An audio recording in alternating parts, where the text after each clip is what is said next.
Right, a lot of strange coincidences, a lot of supernatural things occurred this day, April 2nd, 2019. It all started early this morning. So what I'm doing right now is just looking around. I'm getting things together. Unfortunately, because of the nature of everything that happened, it's not going to be easy to bring it all out. So you're going to have to be patient if you're interested. First thing I got to do is see what was going on as above, so below. So first I got to check out readings, try to find any synchronicities, and try to put this together in the message. All right, a lot was going on. Now you're going to see a lot of pictures, or a nice amount of pictures. Just have to listen, because they may not come in. The way I say it may not be timed, but you're still going to see the pictures. Now, anybody that follows this channel knows that the white transit chart, space chart, is never in alignment with the black space chart. Yet the black space chart usually is more accurate as to what is going on up there. Many times the moon would be in Libra. All you have to do is look up. Like when you look up, say the moon is in Virgo, you can see Spica right next to the moon, but they'll be telling you the moon is somewhere else. So I've learned usually the black chart is way more accurate as for where things really are. And plus you can just look right outside your house at night, compare it to the black chart, and is on point. So you have to understand that. So I'm going to be telling you a lot of things in this video, which is most important.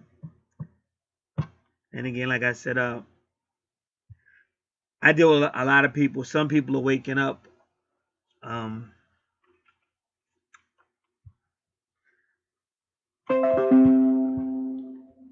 When Messiah was born, like the Christianity say the wise men. Why were they wise? Because they knew as above, so below. So they followed his sign and found him. It's that easy. And then while they were following his sign, the darker energy, I shouldn't say dark energy, the evil energy was trying to kill him through Herod. And then it had angels and everything. But all that was working with that star. Just like you see me doing out here, Archangel cards and all that. That's what it is. Now, a lot of people are still playing games. A lot of people are still putting too much trust in this world. But we're about to experience a drastic change. The best thing you can do is turn back to what our ancestors was doing, because that's where we're about to go. It's that simple.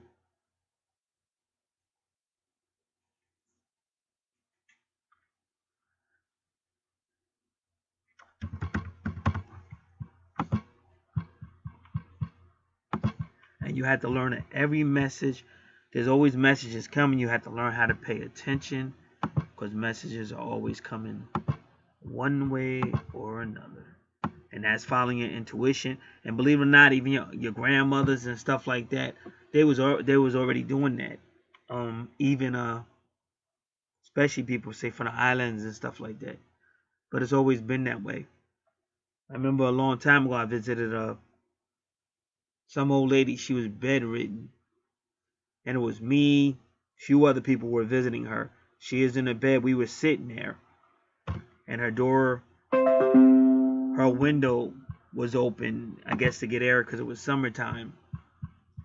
And she really began to start yelling out that window, and we didn't hear nothing. She was yelling out that window, and came to find out it was kids down there playing close to her yard and stuff, and she was telling those kids to get out of the yard. But we heard nothing. We heard no kids. We heard nothing. But that lady knew. So she had some type of instinct or whatever you want to call it, intuition.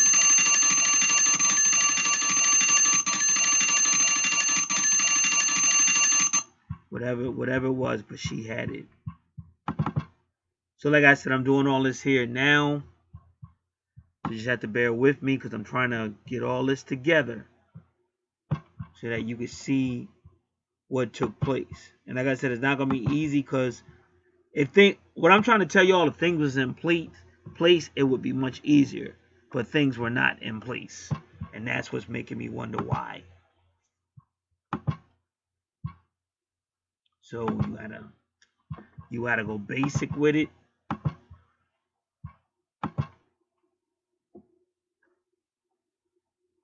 And then you'll get the answers.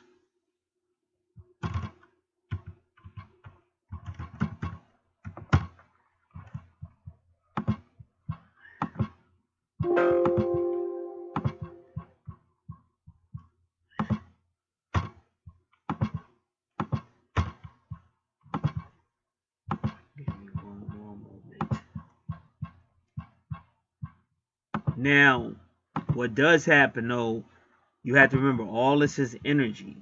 So it's nothing to flip out over. You can't be so technical because once you become so technical, you're going to kill the spirit. But you just go the way you're led. That's what I mean by intuition, following that internal compass inside of you that's still connected to the universe.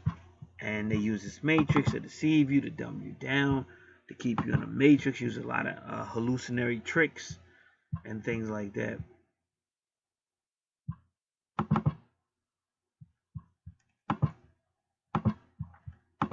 So you're able to put the more you rely on intuition and listen to your higher self or the internal you, and you're being taught and schooled. And whoever needs to hear it, like I said, will. And you don't have to worry about none of that. You just drop the message. Whoever needed to hear it will hear it. And don't worry about it after that. So now you should be, that's what I'm doing right now. I'm putting these charts together. You should be looking at both these charts, which basically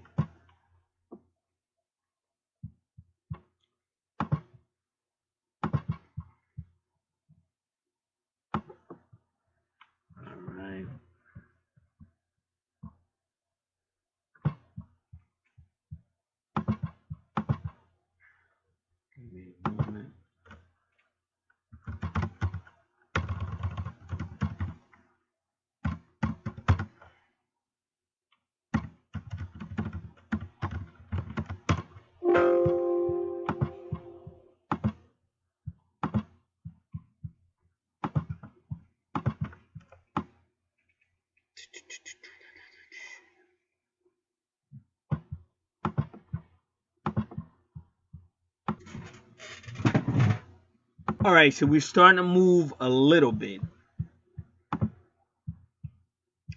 Now, this is all going to be about the moon. It's a person who I recently did a reading for, and I believe a few things that happened at that time had to do especially with that person, and even the stuff I saw this morning, April 2nd, 2019. Now, in 20 minutes, it'll be April 3rd. It's 11:40 p.m. So I will be giving information, like I said. Unfortunately, it has to be given this way because some things happen that gonna be hard to. Like I said, you got to think about what I said about that woman. That's you got to think about what I said about that woman. She was able to either supernaturally see or hear something that nobody else saw, nobody else could hear. But either way, it still was going on. You always talk about woman's intuition and how did your mother know? And Eddie Murphy did his little comedy bit back in the day about his mother's supernatural power. This is all true. And all this connects back to the universe. So, like I said, I'm looking at a few things now, looking at readings that took place today.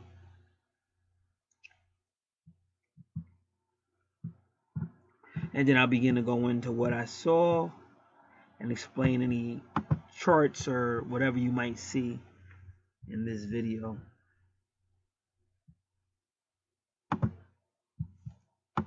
And we'll put it all together.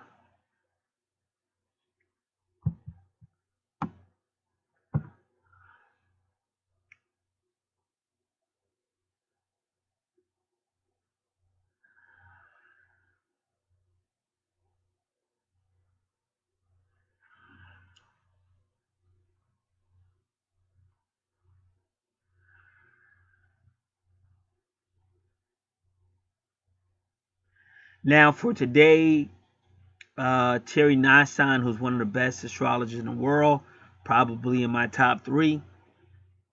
She said a lot of things, but the main thing she said, Lilith is whistleblowing and dirty little secrets are dripping out little by little.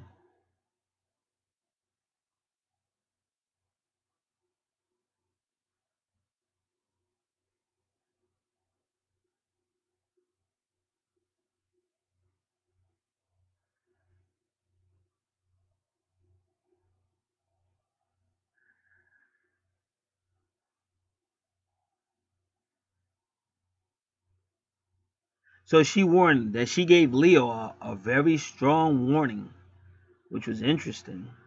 Makes me want to read her weekly.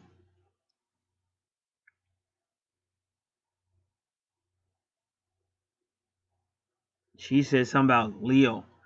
It was deep. But y'all gotta understand, I'll be trying to help people understand a few things. Um, I've come a long way. So a lot of times I read what they're saying to a Leo, and I said that wouldn't be me. And I don't remember, 15, 20, 30 years ago, but I'm way more older, way more mature, and I'm not with the silly shit. So that's why I listen to that with a grain of salt. But like I said, this is all energy. It could be another. It could be another. It could be another information. You just have to be awake.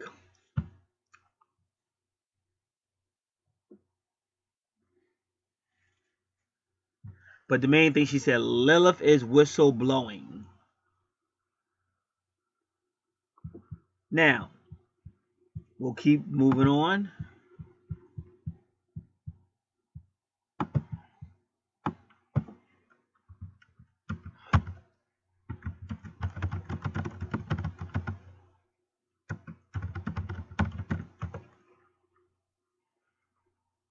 See, I don't know if dark astrology does.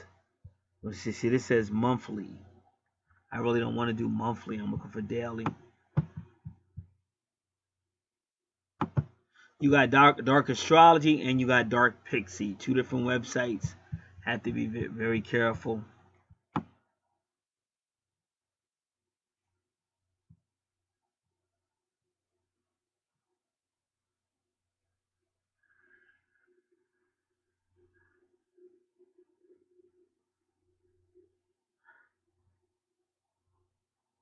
All right. All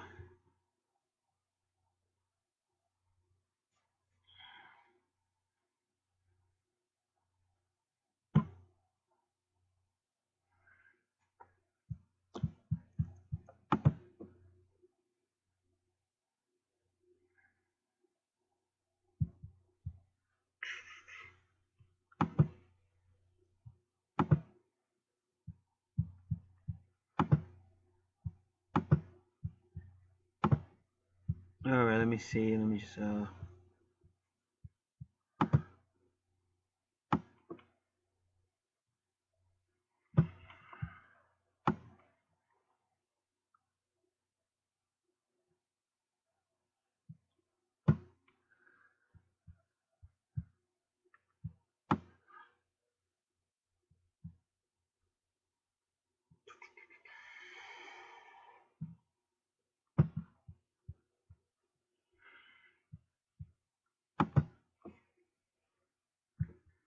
Just a moment.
I'm just trying to read these things.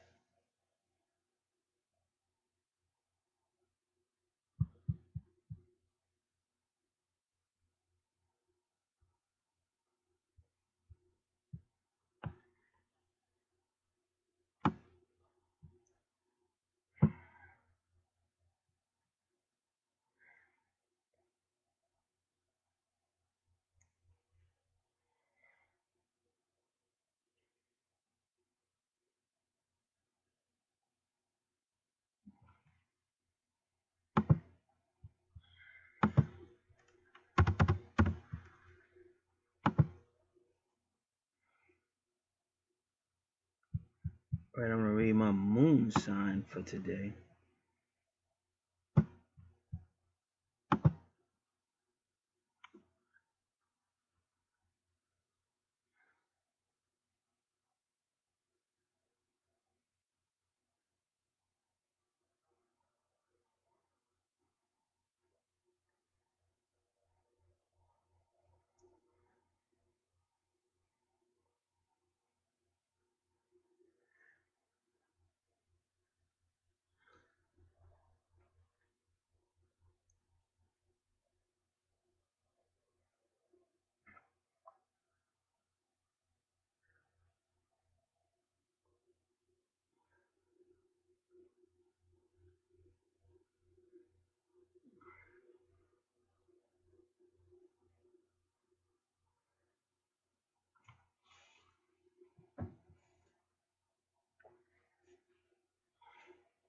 All right.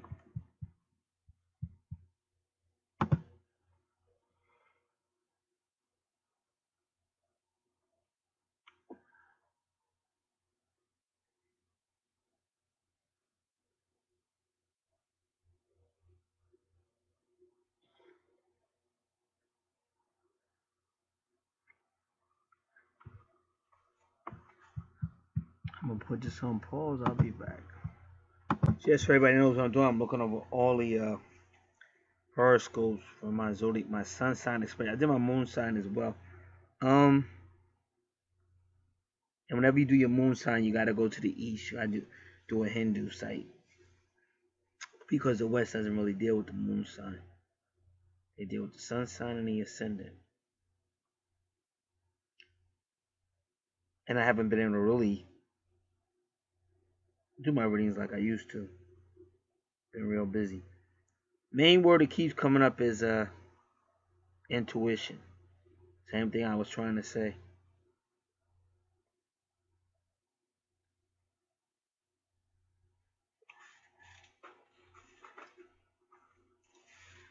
All right, so this person has a connection to the moon, but like I said, it was a lot of stuff from Jupiter. Right before I did the chart, I did a chart about a day or two ago. Stuff with Jupiter came up,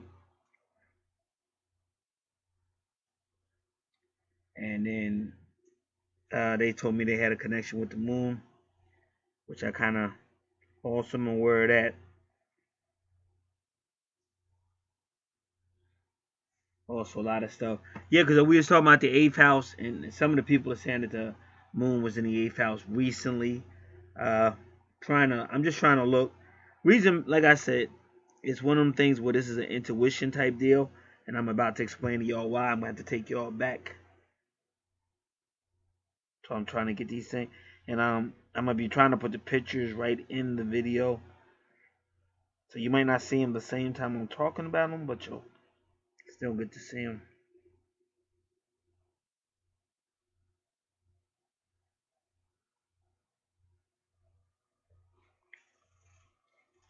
Now, a lot of stuff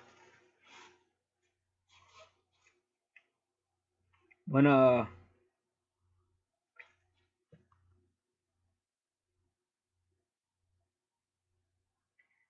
God called me, it was around a waning crescent moon, just like what's out there now.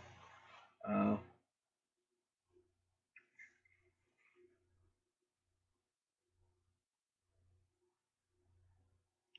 and it wasn't just steady. When I first got called, it was on. You're gonna be seeing these Like when I really got called into the metaphysics, I was always a spiritual person, always dealt with prophecies, but then I got called into the metaphysics.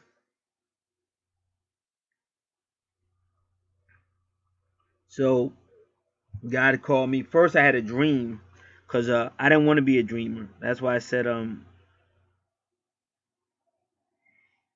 this is a real tough planet to be on, because it's a lot of fake shit.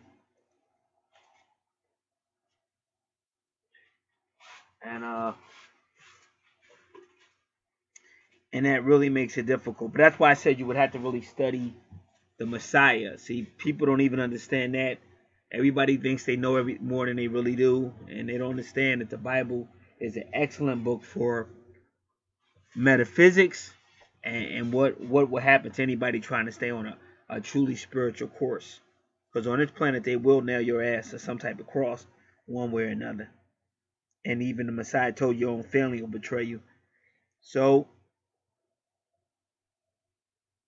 you got to really understand that. And the more you wake up, the more you may begin to see that. And it's not paranoia, but unfortunately, you will not be believed and all kind of shit. And you can't even tell people what you really seen. They'll tell you you're crazy. But like I told you, that lady definitely heard them kids. They was there. Once she started calling them, you could finally hear them. But up until that point, we heard nothing. And it was three of us in the room with that woman. But she heard them kids. Because we was on the second story. So how can you hear them kids way down there? But she heard them. And that's why I said, not that you crazy, but you do have to get to the point where you follow your intuition. And I be trying to teach, but people are just hard-headed and selfish. And they always looking out for their own interests. And in doing that, they betray themselves. And sometimes you have to stay on a journey, even when everybody else is bailing out. So that's what makes me in a class where very, very few people get to. And that's not being arrogant, that's being factual. Because most people are going to tap out, sell out, make up their own truth and all kind of bullshit. They always going to take the weak way out. The one to struggle and maintain and trusting, they tap out quick. If they don't see how it's benefiting them, they tap out quick. But they want to act like they really down with it. So it is what it is. And anybody who's called has that opportunity to grow and become one with the universe, one with the spirit. But most people are not going to do it because they too caught up with the physical, with their own selfish yearnings.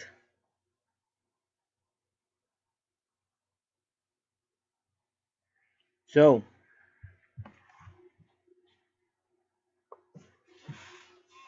on January 4th, 2008, I had a dream, but I fought it because I have always told God I don't want to be no dreamer and all that. And what I like about me, I stay logical. Because the bottom line is, just from being betrayed so much, I don't want to be one of these people that just believe in stuff or teach. Anything I do, I'm showing you charts. I'm showing you facts. That's why, like, a lot of people be falling. But that's another reason why they can't grow spiritually, because they just silly. You know what I'm saying? You just silly. Like if your boss told you, all right, on Friday payday, you gotta feel it. You just feel your check. Feel your check and everything be okay. You know, when you go to buy something, just feel it. You know, just feel it. When you pay your bills, just feel it. You beat his ass. You be like, nah, I want my money right now. Fuck that feel shit. You gonna feel something if I don't get my check. But then when it comes to something else, then y'all feel y'all don't want no like hardcore, or they don't. Whoever doing it, they don't want no natal chart. They don't want to deal with a real dude like me. They don't want to deal with nothing real when it comes to shit like this. When it comes like emotions, they don't want to deal with nothing. Oh, where's my twin? Where's my love? And they don't want nothing about natal chart and nothing about past life or nada. What they really want to know is when I'm gonna be with somebody, and they act like they waiting for their twin or some bullshit, but they'll sleep with somebody else, or sleep with 2, 3, 4 different people. See, these are phony ass fake people with no backbone, and that's why they ain't never gonna have no spirit revelation. All they gonna have is some tricky dicky shit. Now you see me, now you don't hocus pocus shit. So again. So when that dream came to me on January 4th, 2008, which was a Friday, because y'all should be looking at or y'all will be looking at the calendar for that, the moon calendar for that day. So that was Friday. So now it was a weekend, because back then I was working full time. So I used to go to a 24-hour food store early in the morning. Now keep in mind, this time was going on because in that 2000, between 2008 and 2009, God was working this out. All right. So between 2008, 2009, that's when I seen Michelle, because this store was hiring all these like good-looking females. First they hired some Russians, then they hired this one whatever you call her, but she could speak Spanish. Because sometimes I don't like to say Latina, because some of them don't want to be called Latinas, but they all speak Spanish, different versions of Spanish. So back then I was still kind of like a player, but I never really spoke to her. But I know she knew I was, because I would, she could tell I would just be looking at her and shit. But I never spoke, because I was starting to chill. Around that time I was starting to chill. I used to run up on females. So she kind of would just look at me, and I'd just look at her, but we never spoke, even though I wanted to. But she, like I said, all this stuff be coming in 2s and 3s and all kind of stuff. But she came before Michelle. So she was, that female was there kind of for a little bit, but then she was gone. But then right after she was gone, Michelle came through them doors. And I was crazy about Michelle from day one. All this is going to matter. That's why, like I said, you just have to listen sometime. And the first thing people say, what it got to do with me? I don't know, bro. I'm just trying to put it down. This is for people going to hear. Like, the person that wanted to hear this video, they say they got connections with the moon and stuff. So that's what I'm trying to tell you. And all this shit got to do with now. I'm talking about stuff that happened 10, 11 years ago, but it still got to do it right now, because all the shit I'm telling you is the waning moon. Even when I get to 2014 with my twin flame. But you just got to listen up. That's why I said it's important to listen.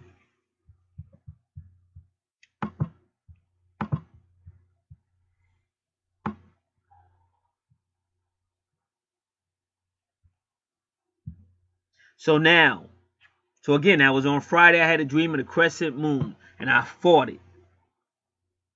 Because I ain't when I had a dream, and something told me to let it through, let it come through. So I was letting it come through, and then that's when I got the download. You could see something downloading.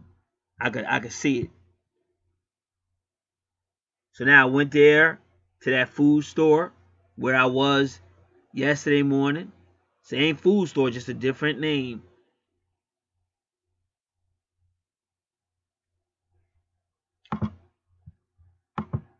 And so it was pitch black outside. Like I don't think I've ever seen the sky that and this is like 2 o'clock in the morning.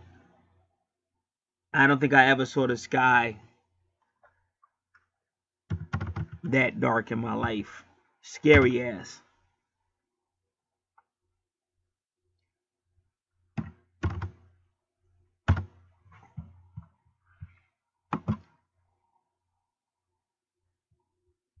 So now this is, give me a moment because I'm making sure all the stuff goes into the right folder.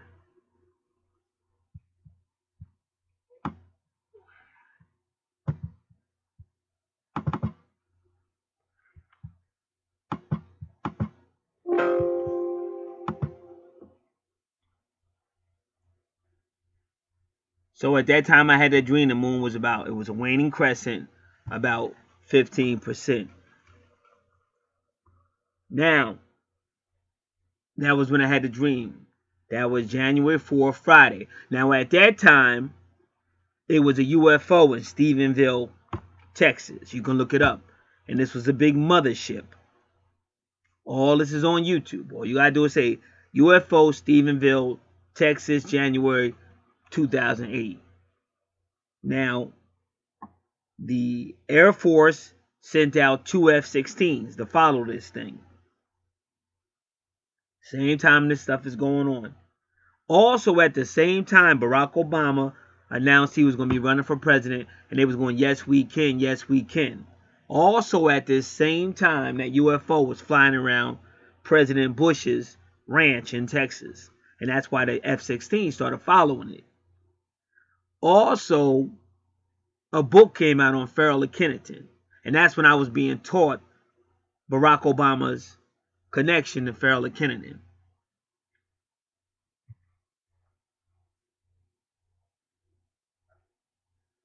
So that's why I say, as different as it may seem, it's not. Michelle had a reason in my life at that particular time. And then in January 2009, this is when the Lord said, I'm going to test your heart or whatever. And there was some strange stuff going on with the moon, Jupiter, and Venus. And then shortly after that, that's when I was at this bar. This is 2009. I don't drink no more. And this lead singer for this group called me, and the representation for that group was the moon. That was like their symbol was the moon. And a lot of these people I'm dealing with have connections to like the Caribbeans, because I'm sure I have connections there in the past life.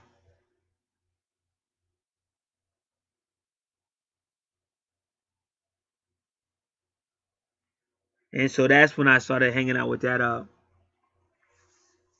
lead singer for the band, and then that's when Michelle got mad or whatever, because which I talked about a long time, so I'm not gonna go back over that. But I'm just showing you how all this is tied in. And also, like, there's a man named William Brannan. Now, William Brannan started that's where they get the Bible believers from. William Brannan was known for doing all these miracles that nobody could explain. And the clouds used to follow him, just like Moses had them clouds. And Tupac Shakur got the whole idea of the accident from William Brannan, because William Brannan lingered for about a week before he died. All this stuff you should be looking up.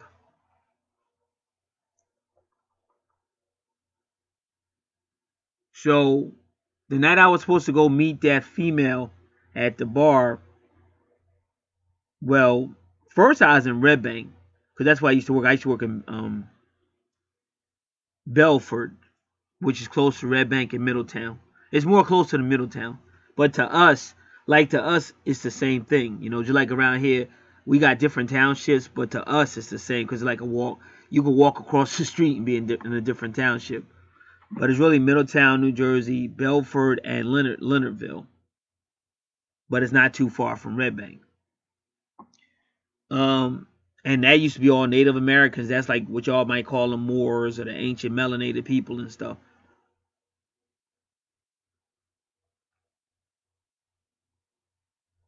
And so that day it got unbelievably cloudy. You know, the sky and the clouds were so big that you could be 20 to 30 miles away and still see the same cloud. Like, that's how big them clouds was. And so they flooded. That night I went to see that female, them clouds flooded this neighborhood. Like, they was all up in the sky. They was all around. And I came out with my video camera. You could tell it was a strange... It was just like what William Brannan went through. Same thing with Moses. It was just clouds upon clouds upon clouds. I've never seen nothing like that since. But you knew it was something special. So I keep trying to tell you all about energy. People are energy. Everything around you is energy, even with the animals and stuff like that. All this is energy. And we, for all y'all know, we somebody else's dream. You understand? Because we dream and then we be creating things in our dreams. You understand? Now for the people that's in our dreams, that's their reality. But that's our dream. So a lot of stuff going on. I'm just trying to tell you best way I can explain it. It's all about energy. And like I said, that never happened again after that. And this was sometime in January. Like the first January 29 to 2009. Like that happened sometime in the first 4 to 5 months of January.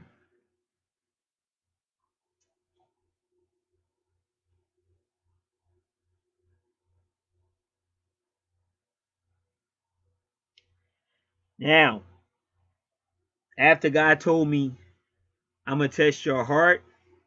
Again, I was coming home from Belfort, and come home from Belfort, you got to ride through Middletown and take this long back road. And a lot of y'all, I don't know where y'all live at, but a lot of times in the woods, it's always a church or something. Because out here in Jersey, you always see that.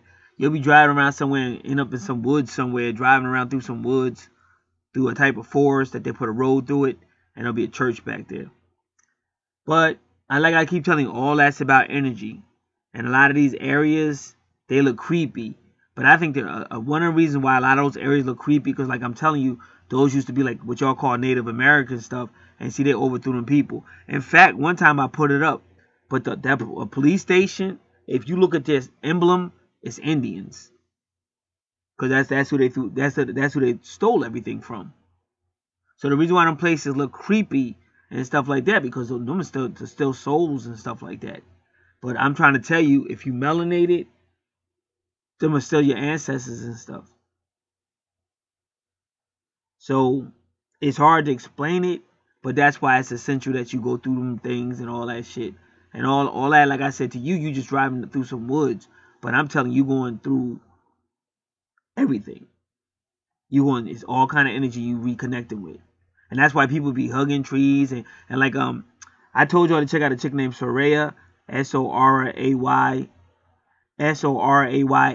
Just put Soraya Metaphysical, and you'll see her come up. Because that's what she did. She went to the rainforest, and like a lot of shamans, they heal you, but they take you into the rainforest. So I know what I'm talking about. I know all this is energy. That's why I said, like, I'm waking up, and I just don't have no time and no patience for no stupid shit. Because people be trying to pull you back on a silly shit and dumb shit.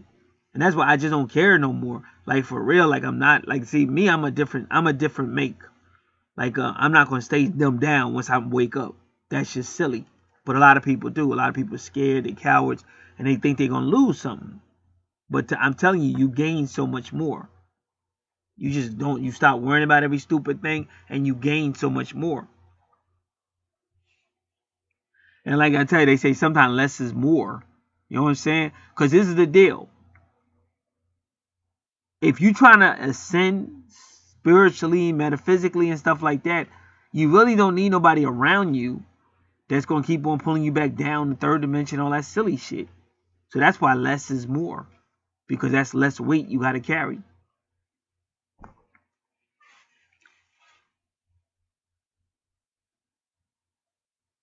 So now, when all that was going on in January 2009, the moon, Venus, and Jupiter started doing some strange stuff. And it's the same planets I'm talking about right now. The same bodies up in the space I'm talking about right now.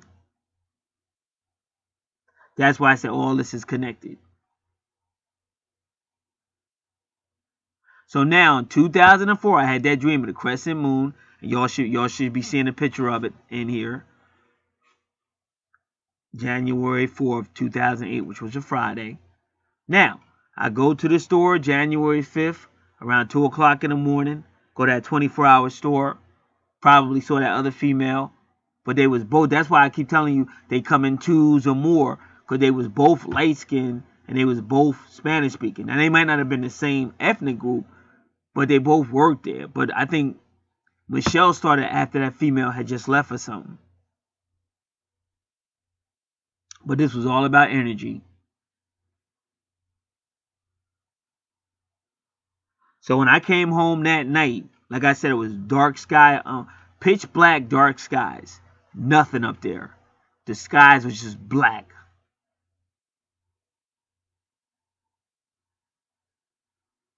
Now I went in the house, put all my stuff away, and I turned around to come back outside to throw the stuff in the garbage.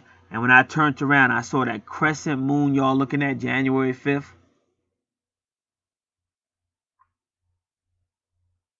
It might have been more like 5%. Like, it looked more like that. What y'all seeing where it says January 6th, it looked more like that.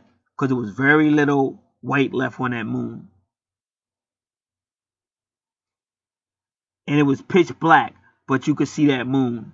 It was scary. That was like one of the most scariest things I've ever seen in my life. And then planet Venus was above it on the right side of the moon. And I knew Venus. I knew Venus since 2004. That's when Venus first introduced herself to me. All this stuff is real. So I knew Venus, but I had never seen nothing like that. But I knew it was something ominous.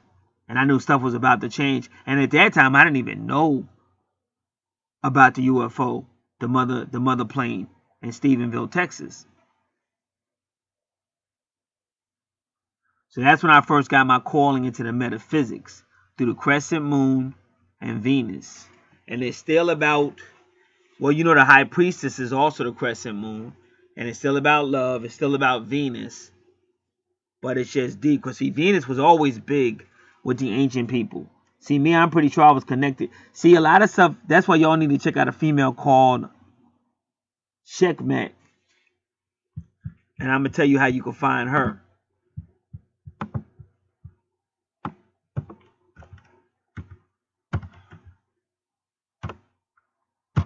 SCKHMET, Checkmate, and then put in Nibiru. Checkmate Nibiru. And then she comes right up, and then you can go in and she'll start showing you how those people who they telling us looked a certain way was really like our ancestors and stuff.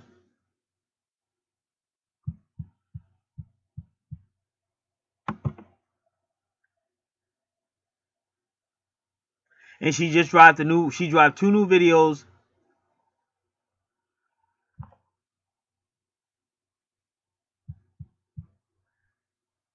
So you can check them out as well.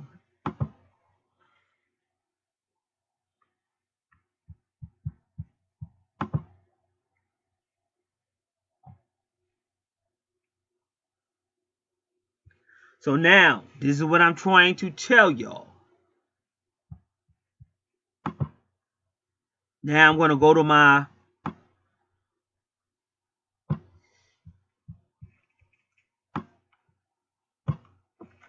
this particular website can tell me exactly what was up in space on January 5th, 2 a.m. So just let me find it, because it's very important, because it's something I saw yesterday.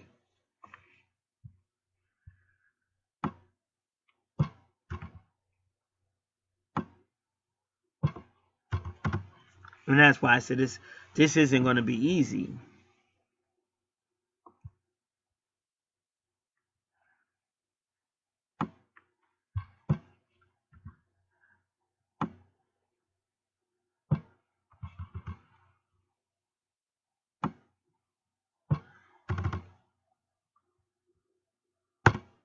And before I even look at it, now I'm going to go back here because I never finished reading these things.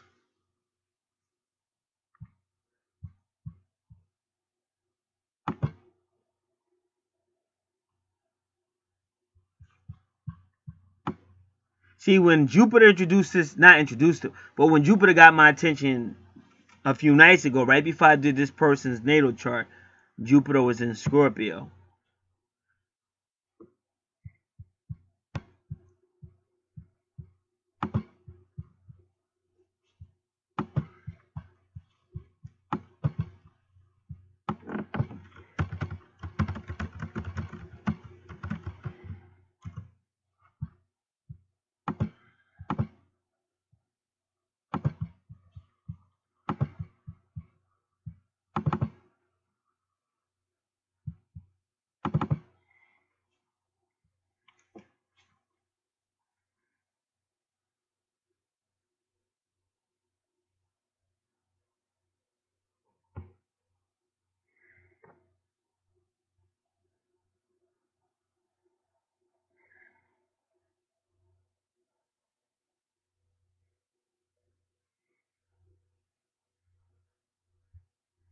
All right.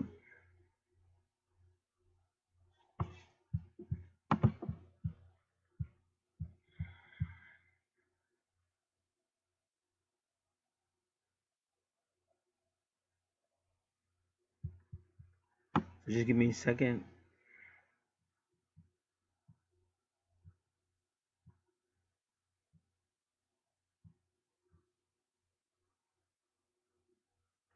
I wonder if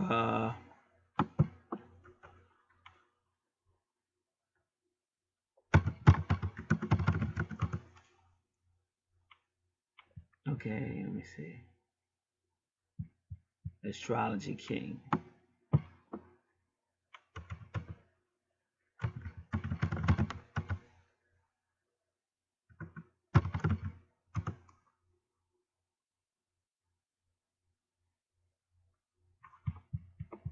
See, he doesn't deal with it.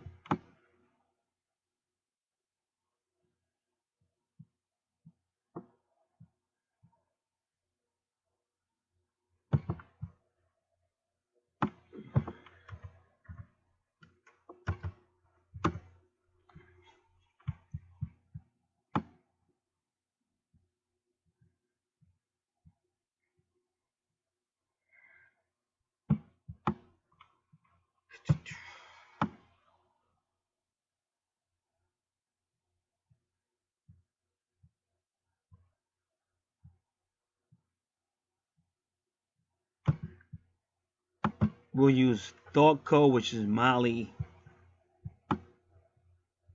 Hall.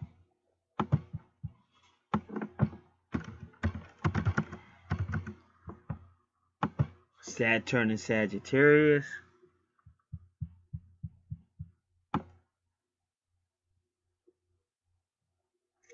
This is AquarianAstrology.org. So I wonder if AquarianAstrology.org had Aquarian.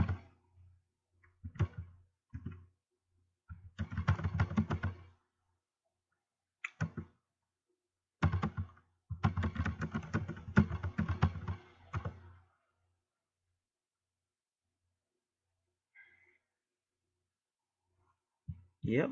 So we'll see what's going on with that. And then as much as they're telling you Venus is in Pisces, the black chart is saying Venus is in And that was another strange thing I noticed that day. Yeah, yesterday. Cause it was bright outside, but you ain't see no sun. And I was questioning that. But what I'm trying to tell you is what I seen ain't adding up. But I'm just trying to get everything together so I can finally go in.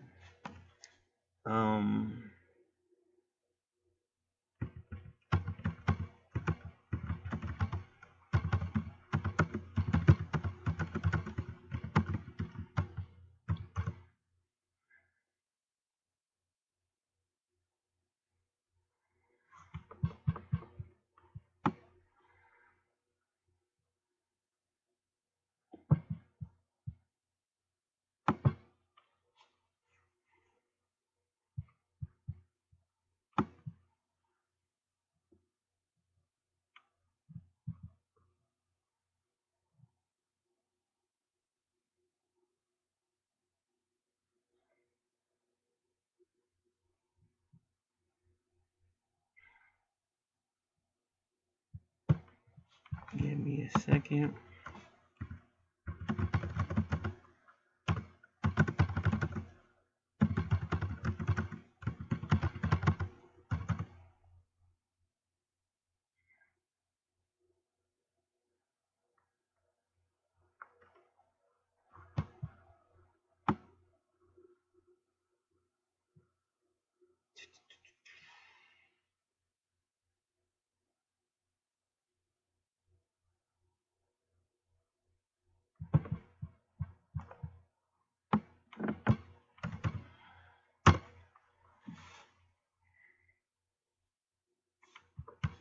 Give me a moment.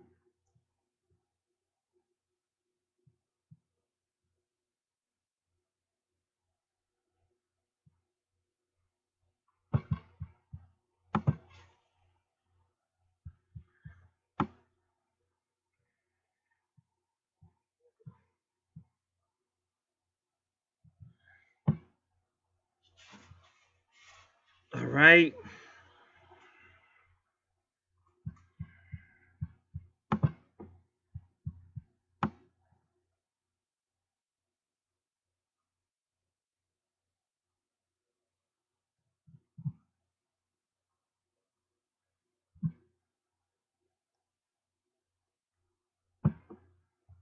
Now I just got to check a few things out. Excuse me, because I'm going to have to close some of these windows.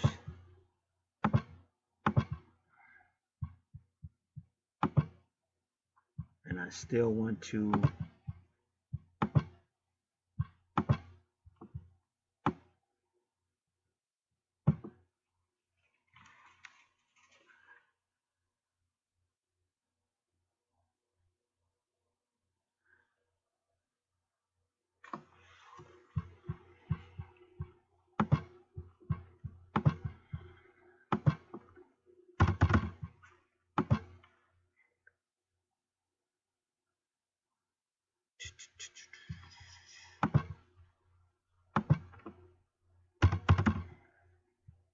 So they keep talking about your intuition. And that's what I first started this off with.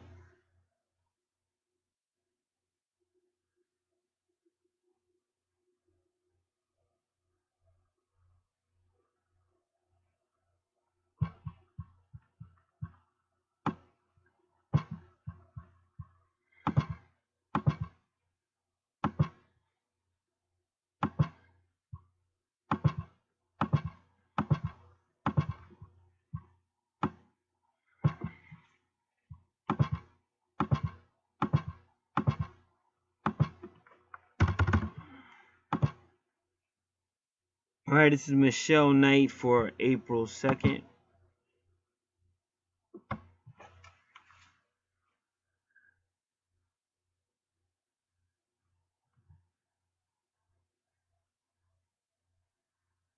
Even she warns about something sneaky going down.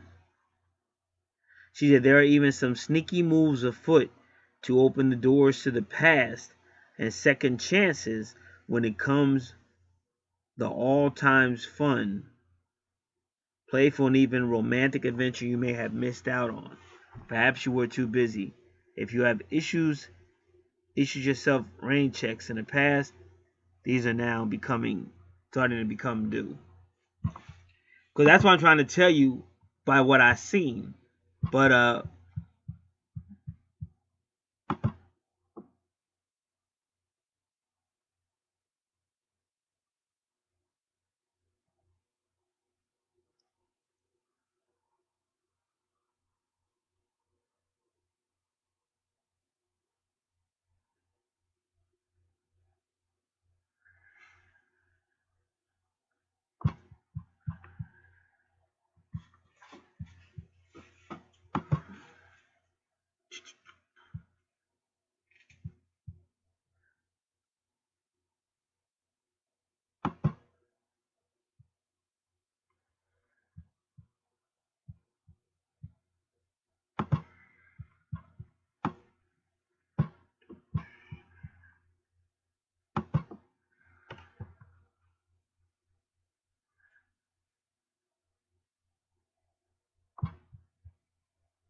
see, because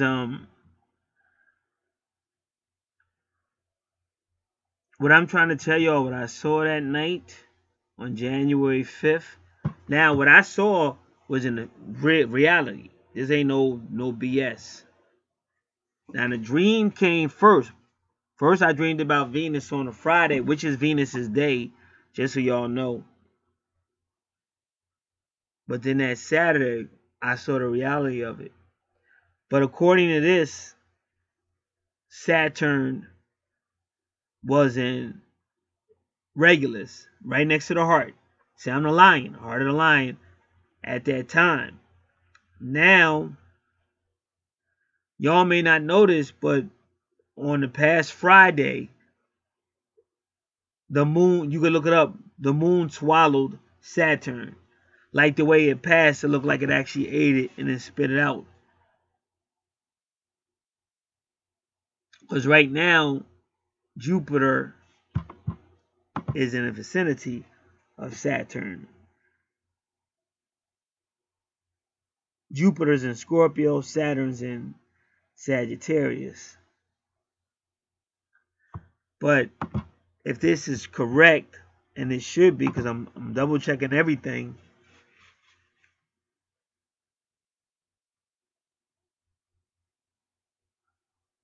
Saturn was in Leo. And keep in mind, my moon sign is Leo.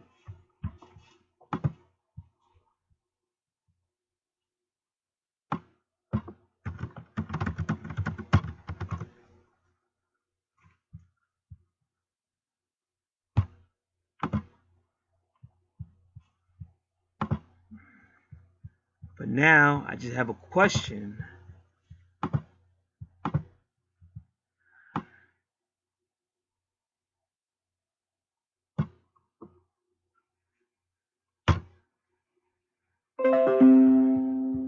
So bear with me because I'm using this chart.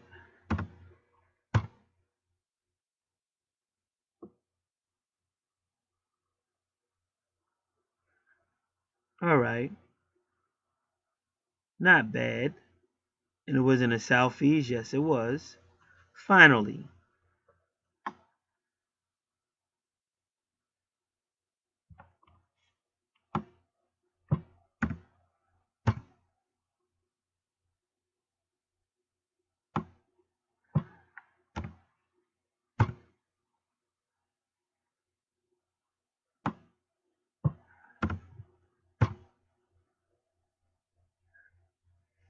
So now you see it. You finally get to see what I saw.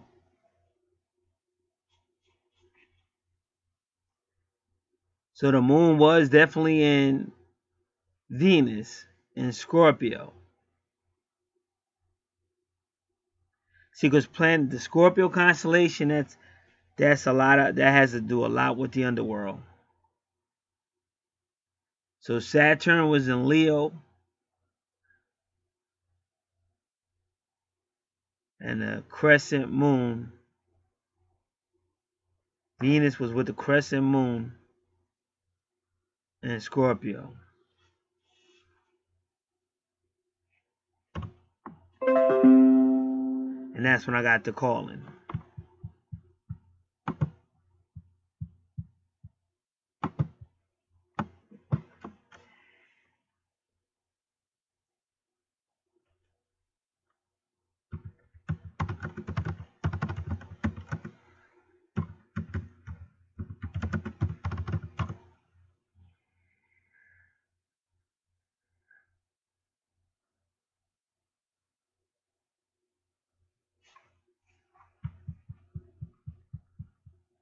All right, now just give me.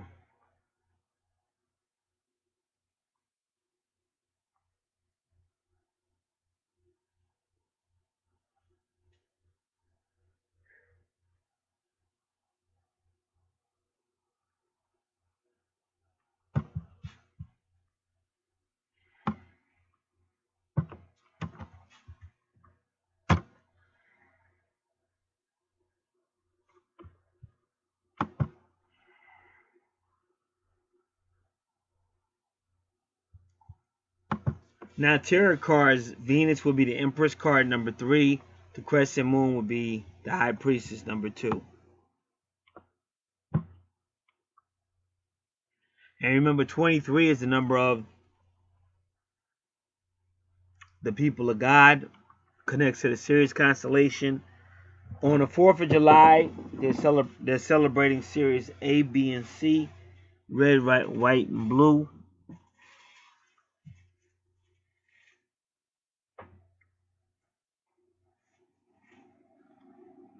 All right.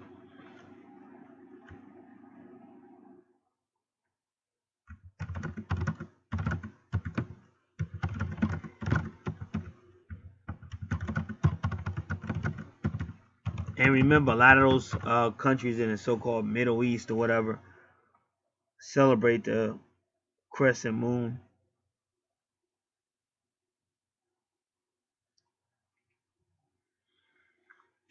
And Venus.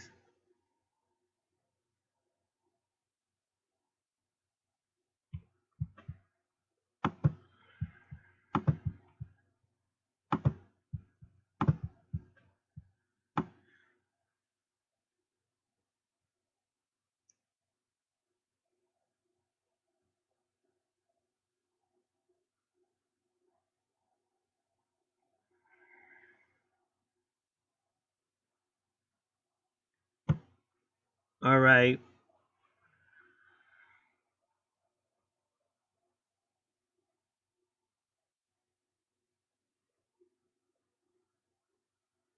So now, what I saw today.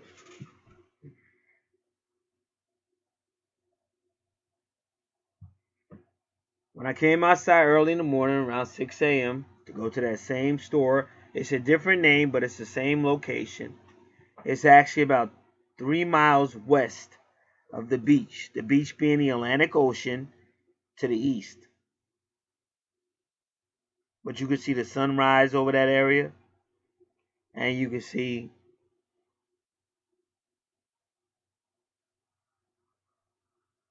Venus a lot, depending on, what time of the year it is. Now, again, no sign of the sun. Saw daylight. Daylight was definitely out there, but no sun. So that's kind of weird when you think about it. Especially if you were right down by the beach, because that's the sun rises over the Atlantic Ocean, over the beach. Just like I told you that night, it was pitch black.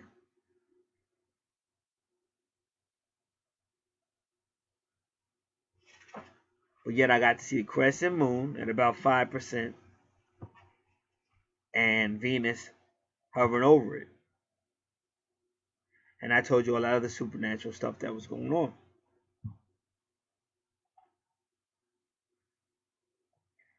So now, one thing I will say that I think is a message for that person. I was going down it's really a highway, but they call it a route. But you can do like 65 legal. It's legal to do 65. So it's really like a highway or really like an interstate, but they call it a route. Now, when I was getting ready to get off the exit, I saw something on the side of the road, so I was trying to look at it. And what it was, it looked like one of them little bikes that are like a child, like three-wheelers or whatever you want to call it. We used to call like little scooters or whatever. But scooters could be like when I was a kid, a scooter, I don't know.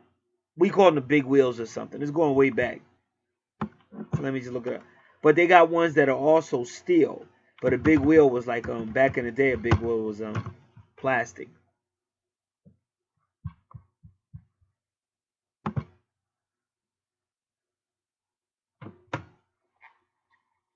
Yep, looking right at it, it still is. It looks so beautiful.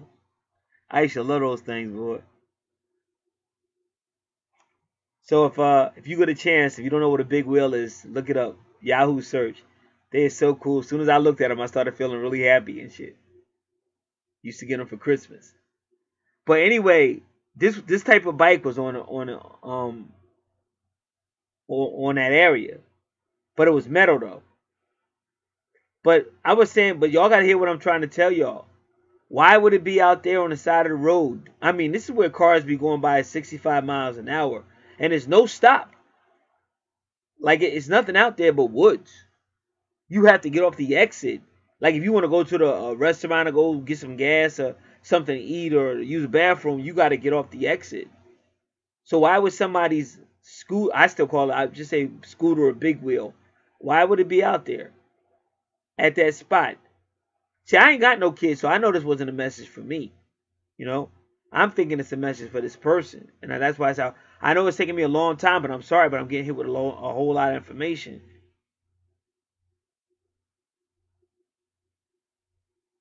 So it's right when I was getting off the exit. But there was no reason for that to be out there. There ain't no garbage can out there. If it was in somebody's car, you know what I'm saying? If it was their child's, they damn sure didn't throw it out the car if it's the kids. Say, well, maybe if it fell out. Maybe, but why would it just be on the side of the road? It don't make no sense, homie. Like, of all the places to drop, you know, because every now and then you might see furniture, but the reason why the people throw the furniture out there because they don't have nowhere else to throw it. So they'll just get it in a pickup and just be driving and be early in the morning, just throw it out on the side. That I understand, but this was all by itself.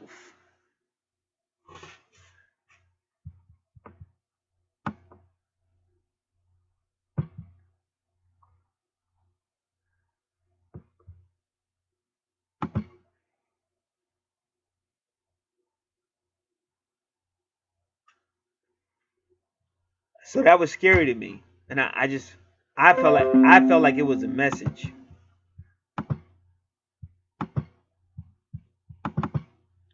So I get off that route, Route 18, and now I'm on another route. But now this route isn't in the township. Now this route is more like a highway where you see department stores and restaurants and gas stations. So then that's when I said, once I got on that, I got off 18 and got on that, and I said to myself, or something made me think about it. So yeah, because you always see the sun at that spot. But if y'all was listening to me, I told y'all that the sun was acting crazy. You know, and I'm not gonna go back over that, but this was recently. But a whole lot of stuff was going on above, and then my family was living it up. Like the sun was allegedly in Pisces at that time, and the sun was just acting weird. On some now you see me, now you don't type shit. But my younger sister's a Pisces, and they were both coming. Plus, it was something else going on with the Cancer constellation, which is family, and then it was like the Chariot. Just like this thing is like a chariot for a kid. You know what I'm saying? And it does represent family. And see, y'all got to remember, my sister's very powerful. My sister is deceased, but she's always around as well. And I used to love these things.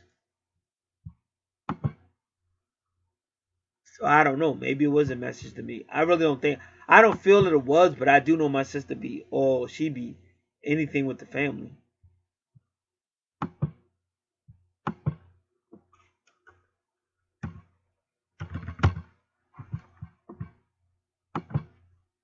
So I saw this thing. I got on Route 66, and then that's when you always see the sun. And sometimes the sun be so bright it could blind you. But this was another time that you don't see no sun. You just see a bright day, but no sun, which don't make no sense to me. Especially when you going east on 66, because it's pointed right in the direction of the beach. That was some weird ass shit. But now keep in mind, like I told y'all, when I got up yesterday morning, I saw Venus rising in the southeast. Now, Jupiter, because those are the only two bodies that I saw in the sky, but Jupiter was more or less in the going towards the southwest. Not fully over there yet, but Jupiter was nowhere near Venus today. Yesterday, April 2nd, 2019.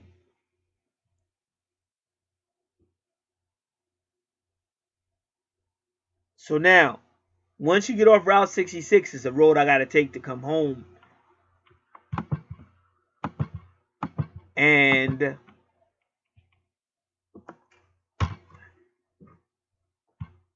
a lot of strange stuff happens on that road. But this is what I mean about matrices and portals. Because when I was on that road, I just happened to look up. And you could see the moon. But the moon really looked like it was part of the sky. And because the way I was driving, you could only see it real quick. But it was definitely a crescent moon. But I didn't think nothing of it until later on tonight or whatever, when it said the moon more or less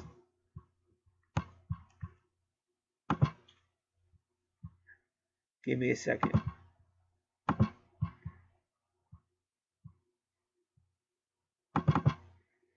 So they were trying to say that the moon was with Venus. And I was like, hold up. From my perspective,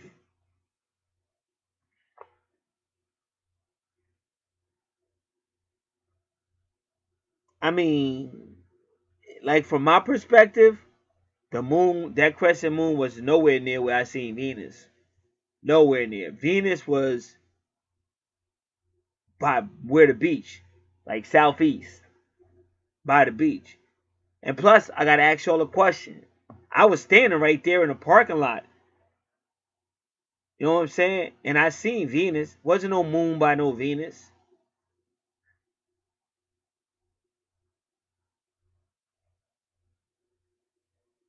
Where I seen that moon at, like literally,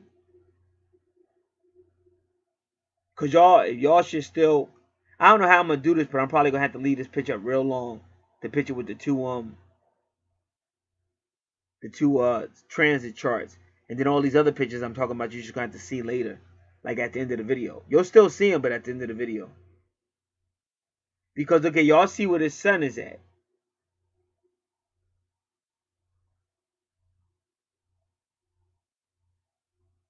All right.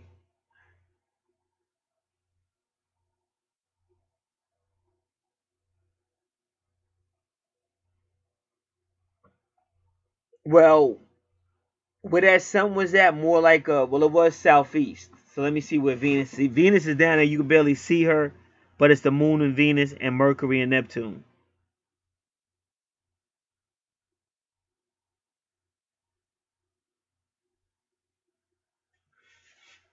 So, from my perspective, that moon, if anything, because see, y'all gotta understand, if y'all looking at that, that's east, really southeast. Now that long, that not really a long road, but it's kind of long, but not really long. That's all I can tell you. But that road I was on was going east. But keep in mind, I'm going east,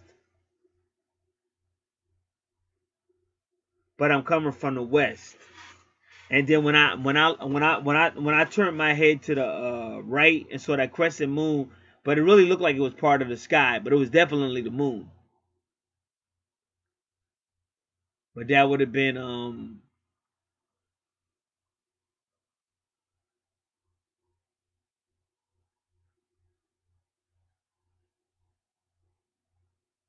it really would have been more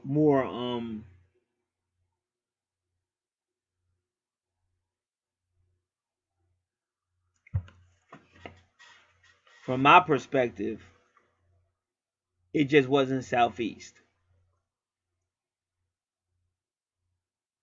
To me, it would have been more like in the middle.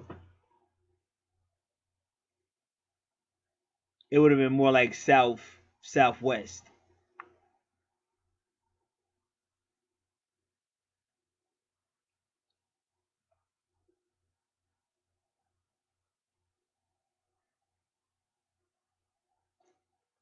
But a darn sure wouldn't have been that close to Venus. Because Venus was over the beach. I seen Venus, and then I even saw Jupiter, because those were the two big bodies out there this morning. In fact, I ain't seen none of that other stuff except for Jupiter, which really was Jupiter was closer to the southwest, like you see it, and Venus was way over there, like southeast. But when I was coming through, I was coming from the west.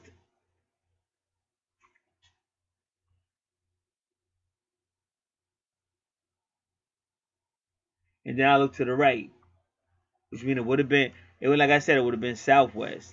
But the moon would have been southwest, but it wouldn't have been southeast.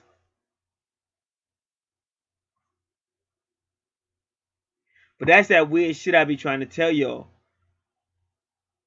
And about matrices and shit.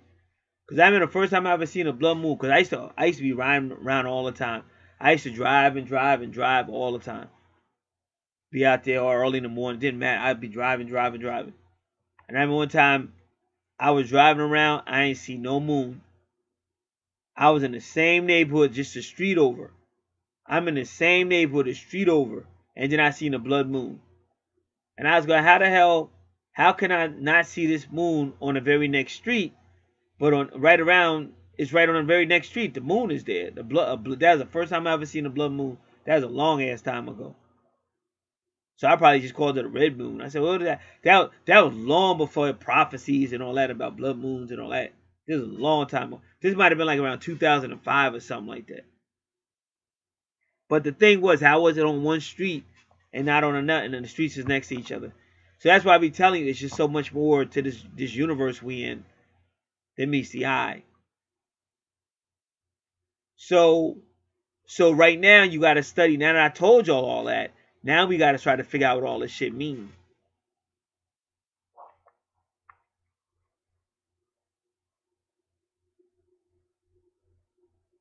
And again, from the black transit chart,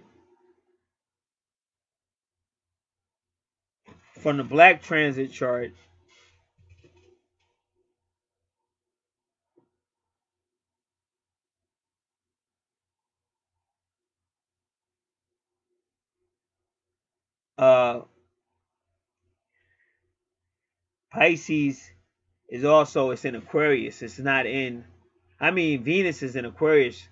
It's not in Pisces. The sun is more in Pisces, according to the transit chart. And like I said, the moon, believe it or not, because see, they don't know what they be talking about too. They be trying to make you think the moon only stay in one constellation for about 2 days. Now, I've seen it stay longer. You know what I'm saying? I still think that moon, because that moon showed itself to me about a day or two ago, maybe 3. And I ran and came up here, and the moon was in Capricorn. And I think the moon, from my perspective, the moon would have been more closer than Capricorn. But it darn sure was nowhere near Venus. Venus was way over, from my, like, over by southeast where the beach is. Like further where that store I just came from. And when I was right in the parking lot, I looked right at Venus. I ain't see no moon. And then when I did see that moon, I said, man, that moon looked, like, it just looked like it was part of the sky. You know what I'm saying? But I was going kind of fast. So I said, oh, they're going to, and I started laughing because it looked slick. It almost looked like the moon was hiding out and shit. But all these are little messages. Yeah, and then finally, there's a white dog that live across the street from me. And that dog is very animal messages and stuff like that. So that dog really, I'm not gonna try to tell you how I know that, because this has already been a long video. But all of a sudden I had got home, and all of a sudden this morning, or yesterday morning when I got home, all of a sudden that dog just starts boxing crazy. So I look out the window to try to see who is that dog barking at. I don't see nobody. But what was funny was when the dog was barking, then this bird started. So the dog would be like, rah, rah, rah, and then the bird would be like, rah, rah, like, rah, rah. I was like, oh shit. So why is the bird talking and shit? But I ain't see no human. I ain't see no other animals. So whatever that, and the dog was really looking like it was barking at something. But I ain't see Jack Dilly squat. So all these are messages, you know. And see, what I learned from it is this: just be careful of what you hear.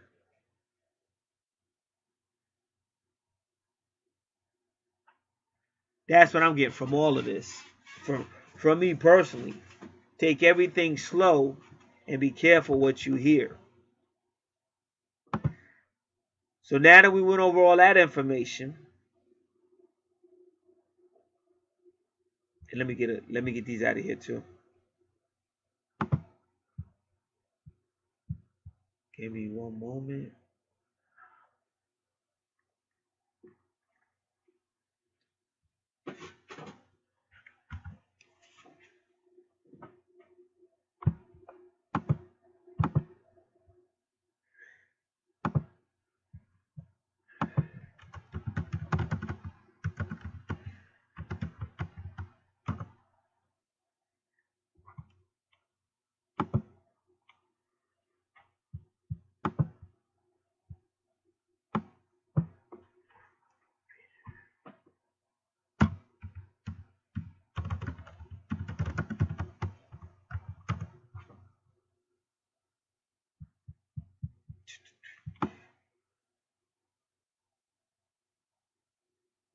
All right, so now we gotta look back at the moon again from January.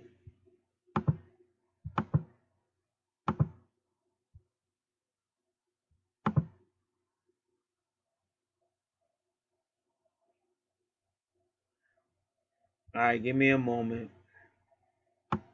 2008.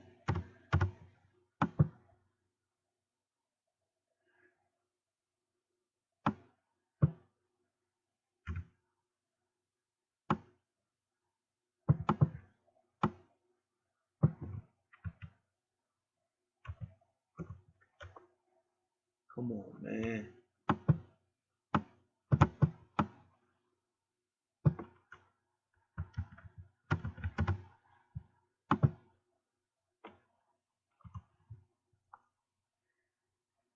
All right,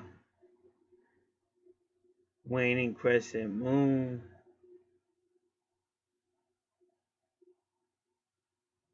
See, now this is acting up.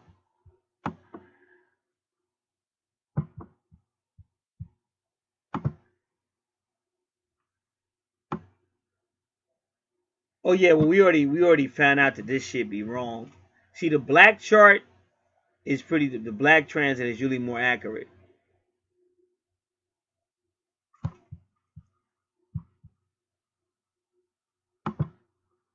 All right.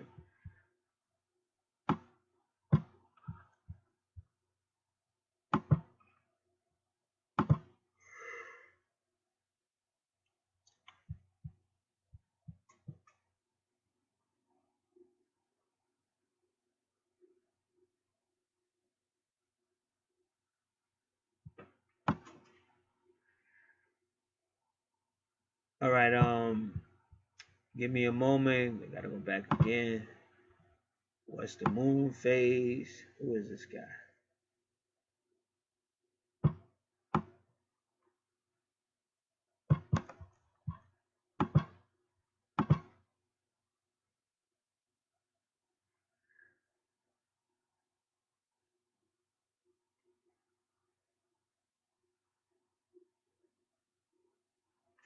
All right, so that would have been a waning moon.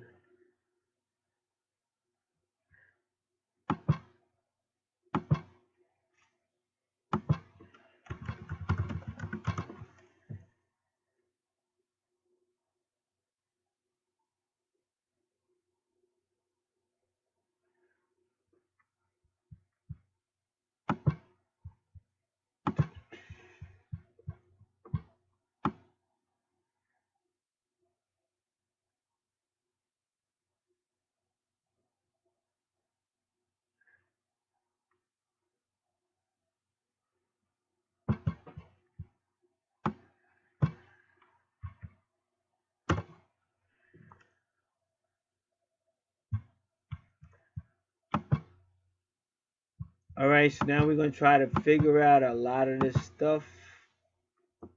Just give me a moment though.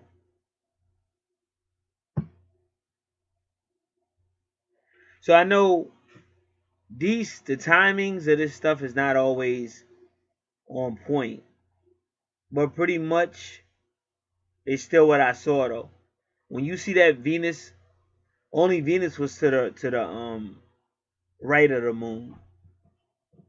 But other than that, it was pretty much what I saw, and it was like it wasn't in the far southeast, but it was like in the southeast.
So what I try to do is find out what's going on. I wanted to go by what's really where things really are, to the best of my knowledge, as opposed to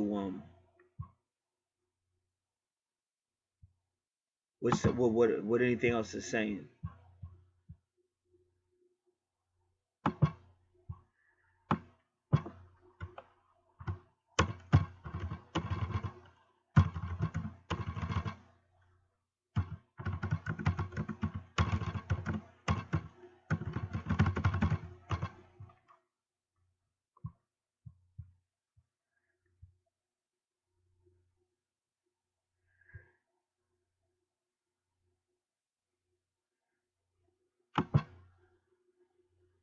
All right.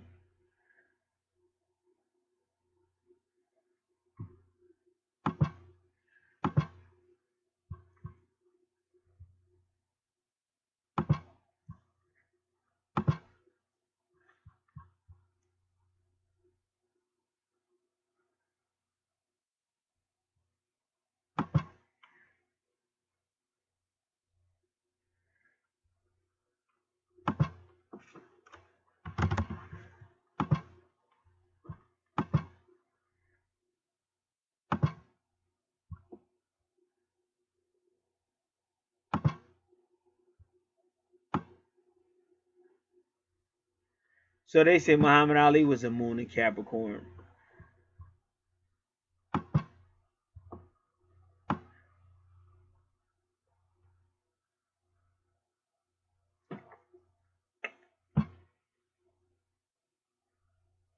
Now the Scorpio moon was what happened when I was called January 5th, 2008. So again, dealing with the shadowlands of the psyche.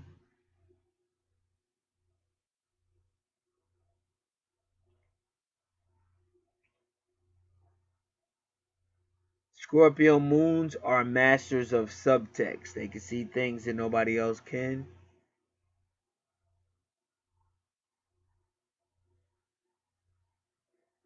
You can't, it's very hard to fool them. They're very passionate, but also very realistic.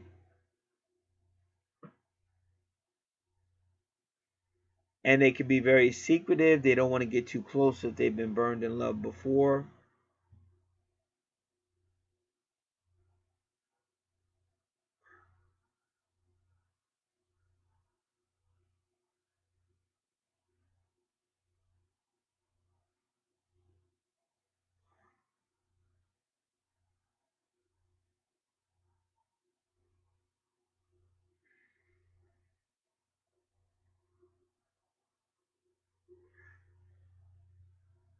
So Scorpio moons deal with risk, regeneration, cracking open what's repressed or buried.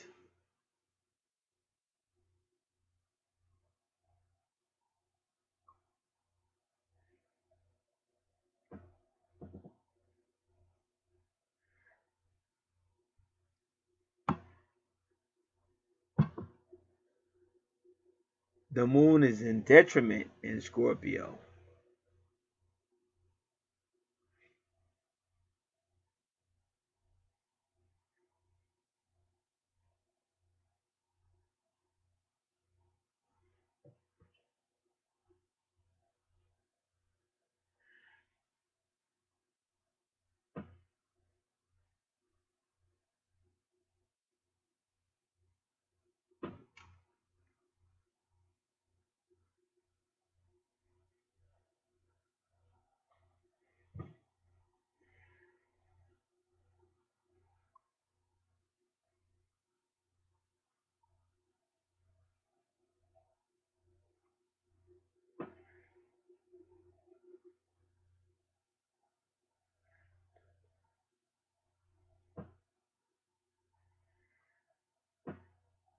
So a Scorpio moon is ultra sensitive to the moods around you.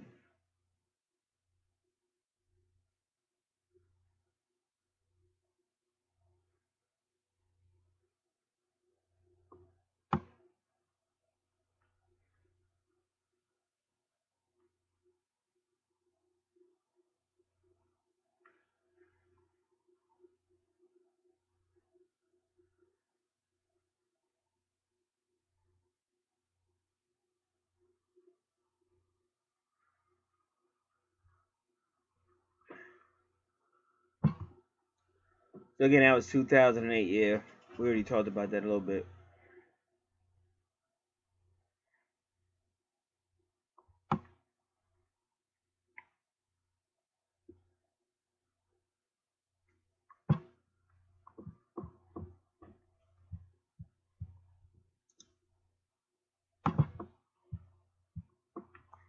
Now this was doing a waning moon. Well, even the moon this week is waning. When I saw this week, but the one when I was called was a waning moon as well. You gotta remember too that my 8th house is ruled by Scorpio, and that's my moon sign is there. The moon's there, and so is Capricorn. So it is kind of unique. This is going on now.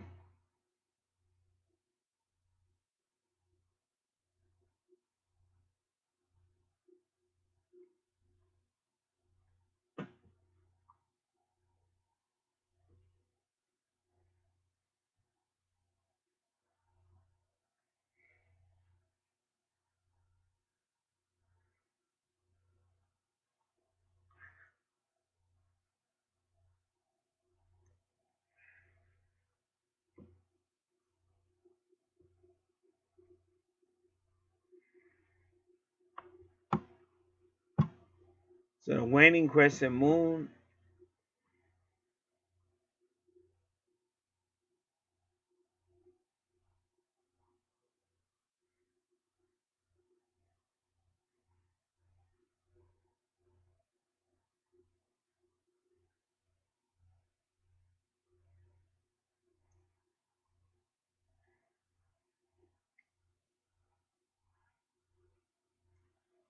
They say the waning moon is a time to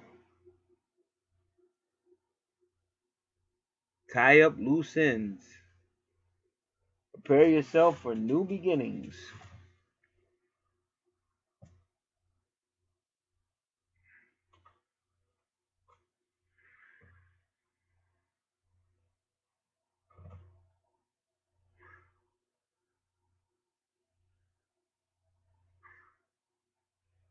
The waning moon connects to Capricorn and Pisces.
Now this is abovesecret.com.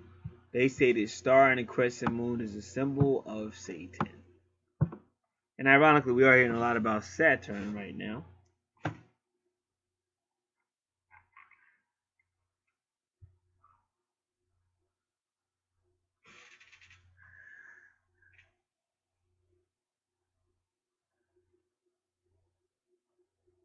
So they say you see a lot of they say you see a lot of evil whatever use a star and a crescent moon, or say communism, dictators, Freemasonry.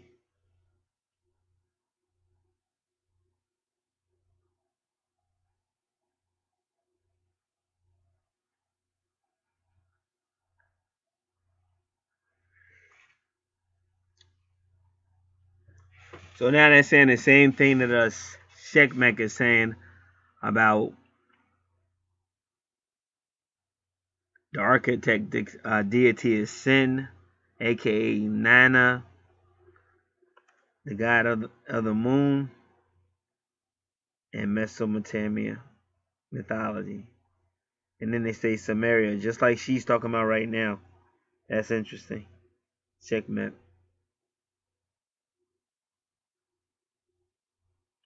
But it's kind of funny because they say that the waning crescent moon is the crone, but they call her Nana. And usually we do call, like you call your grandmother or the old lady, you call her Nana.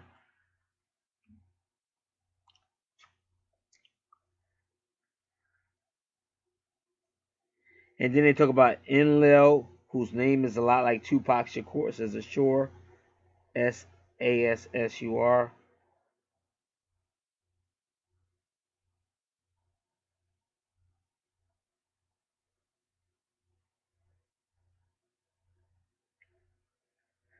Enlil is Lilith, the first Eve.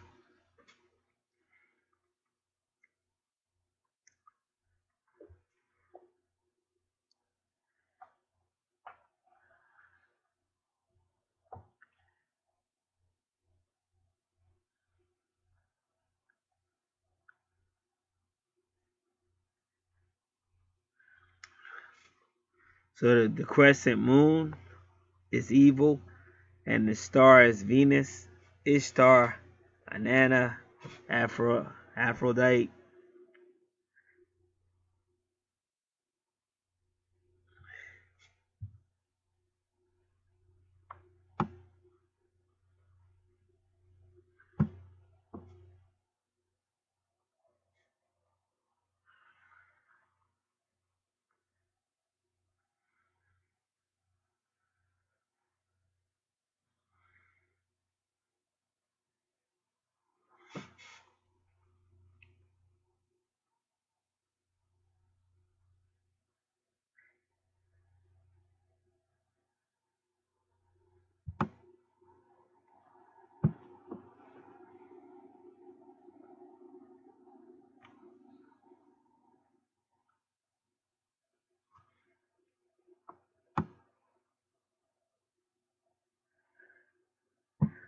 This guy, the guy at above top secret.com tells Freemasons you are not welcomed on this website.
So they're saying that this is a CaliforniaPsychic.com.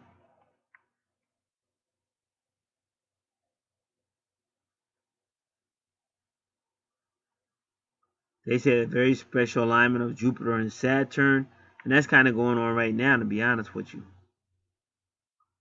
Jupiter being a symbol of the prince, heir to the throne, and Saturn was a star of the Hebrew tribes.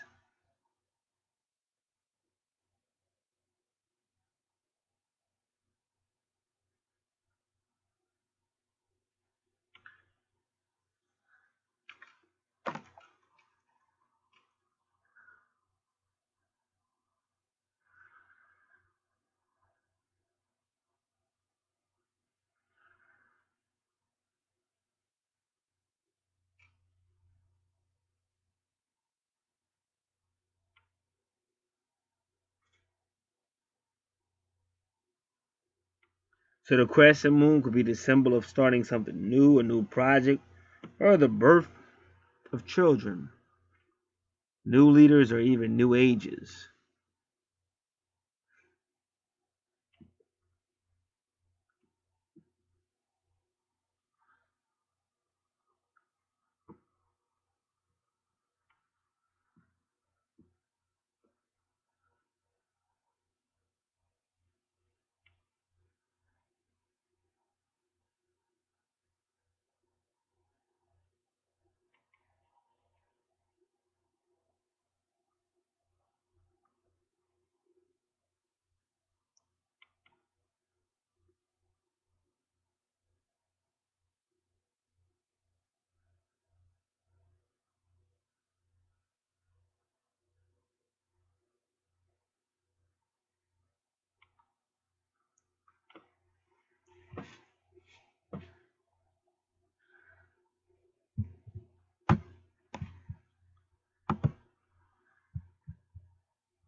Give me a moment.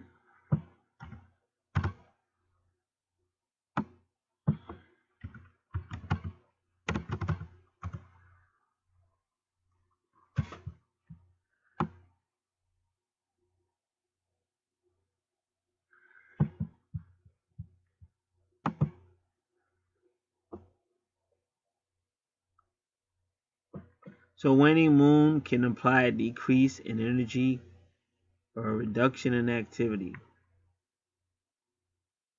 So during a waning moon, it is not a good time to start projects. Just to finish off whatever you've already been working on.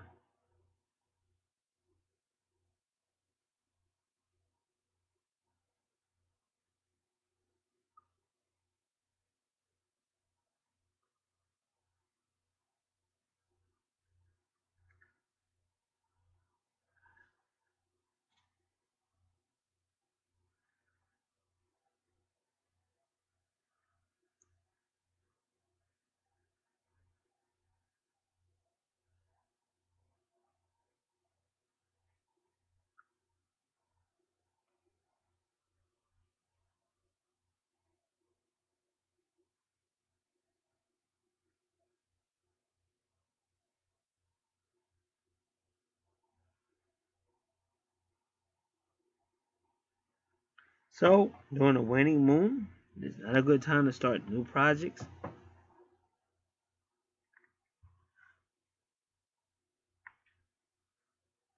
It's better to take things slowly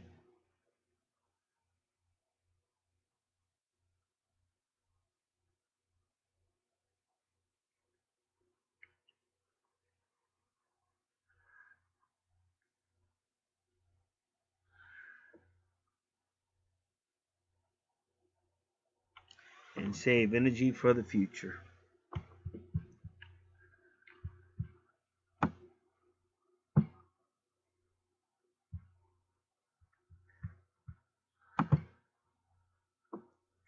So the waning moon means the mother goddess is in her crone stage, making it the perfect time for letting go.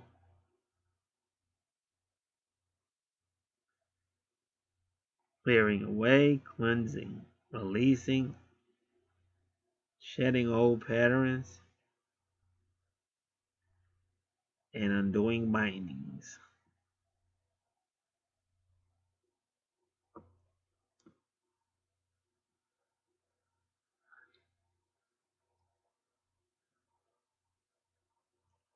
The days just before the dark of the moon are the best days for doing ceremonies of removal of anything you don't want.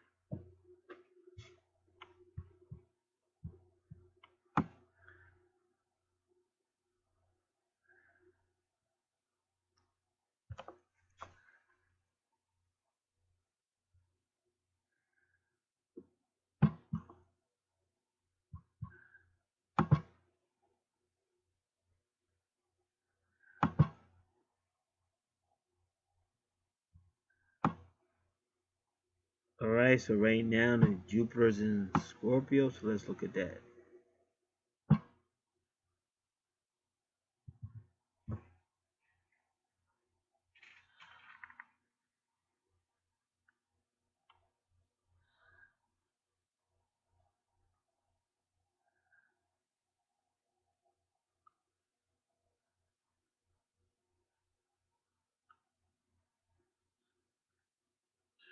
Scorpio shows its greatness in Jupiter.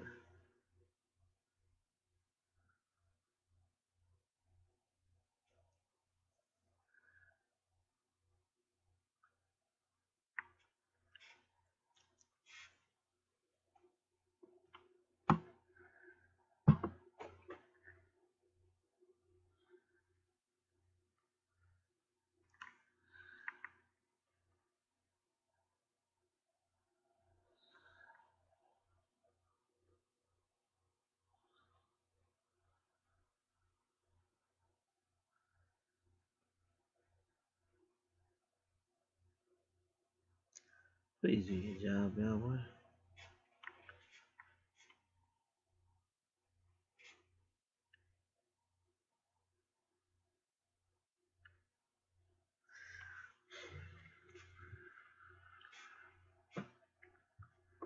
So Jupiter and Scorpio will help you with investigations. Just so with Venus would too. Venus and Scorpio.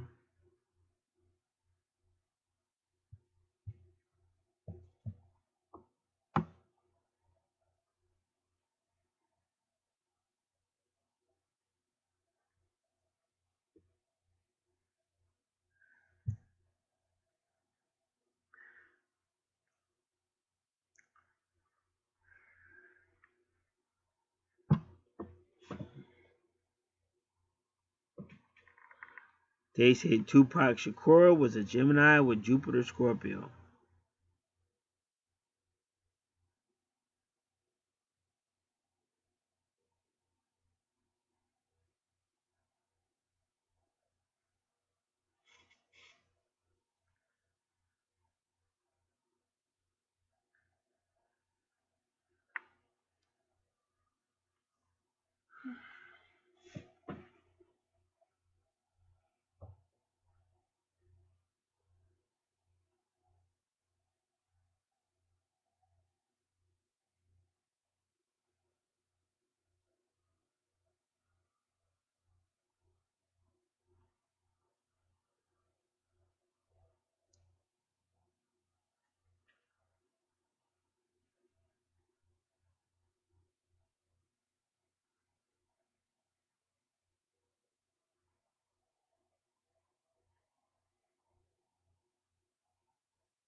Oh, now Saturn and Sagittarius will be dealing with religious principles and belief systems.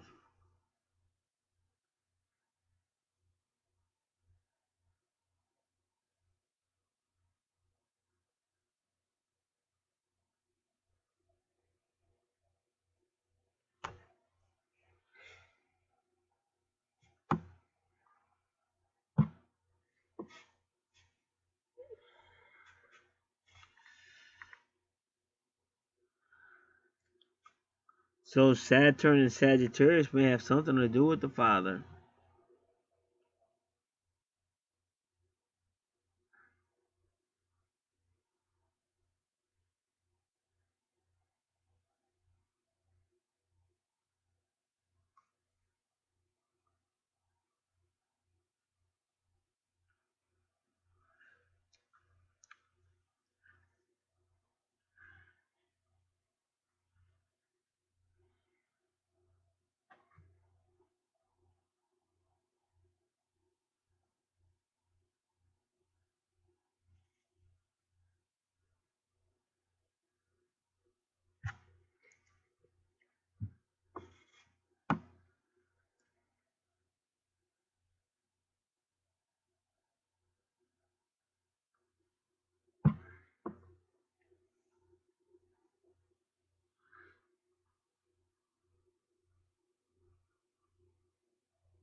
Venus in Aquarius means kind of like freedom and non-traditional love, unique ways of showing love.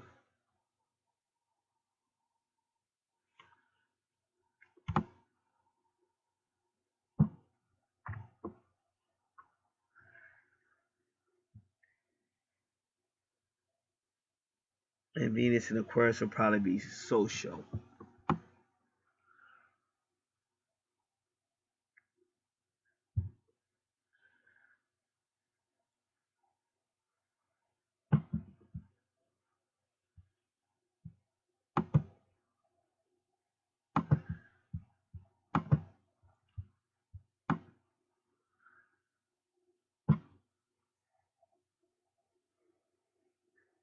Moon conjunct Venus. People concerned, loving people.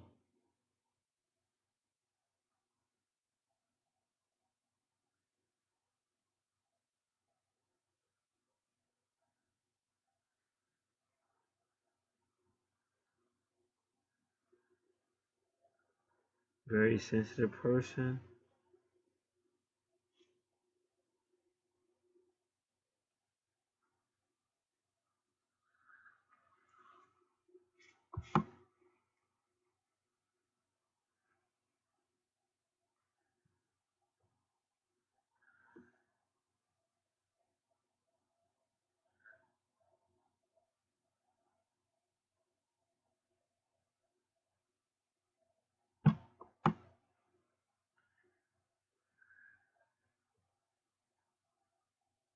Moon conjunct Venus can be peace and harmony.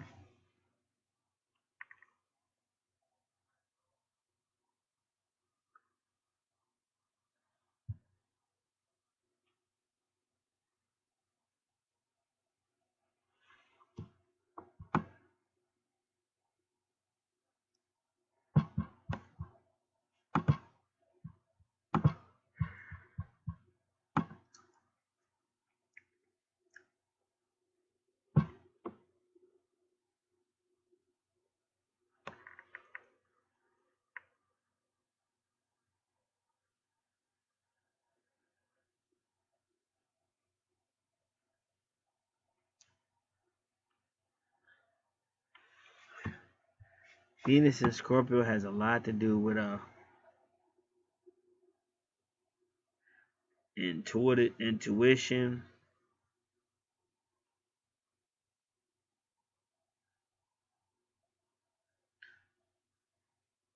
love and romance.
All right. So, like I said, there was a lot of information. Nothing's accidental or coincidental.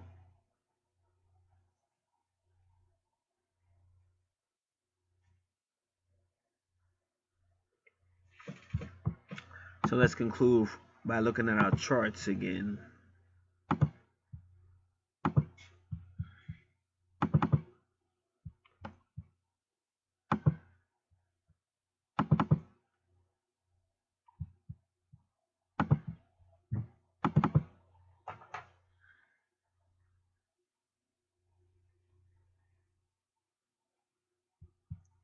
Give me one more. Let's look it up.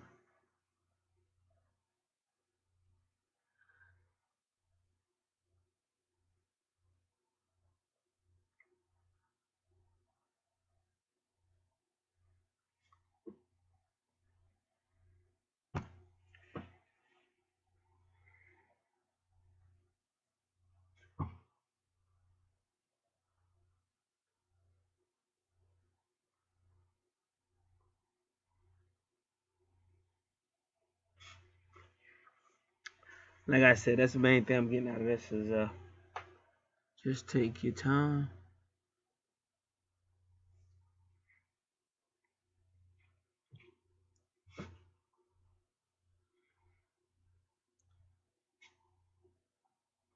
Use that intuition, work with the universe.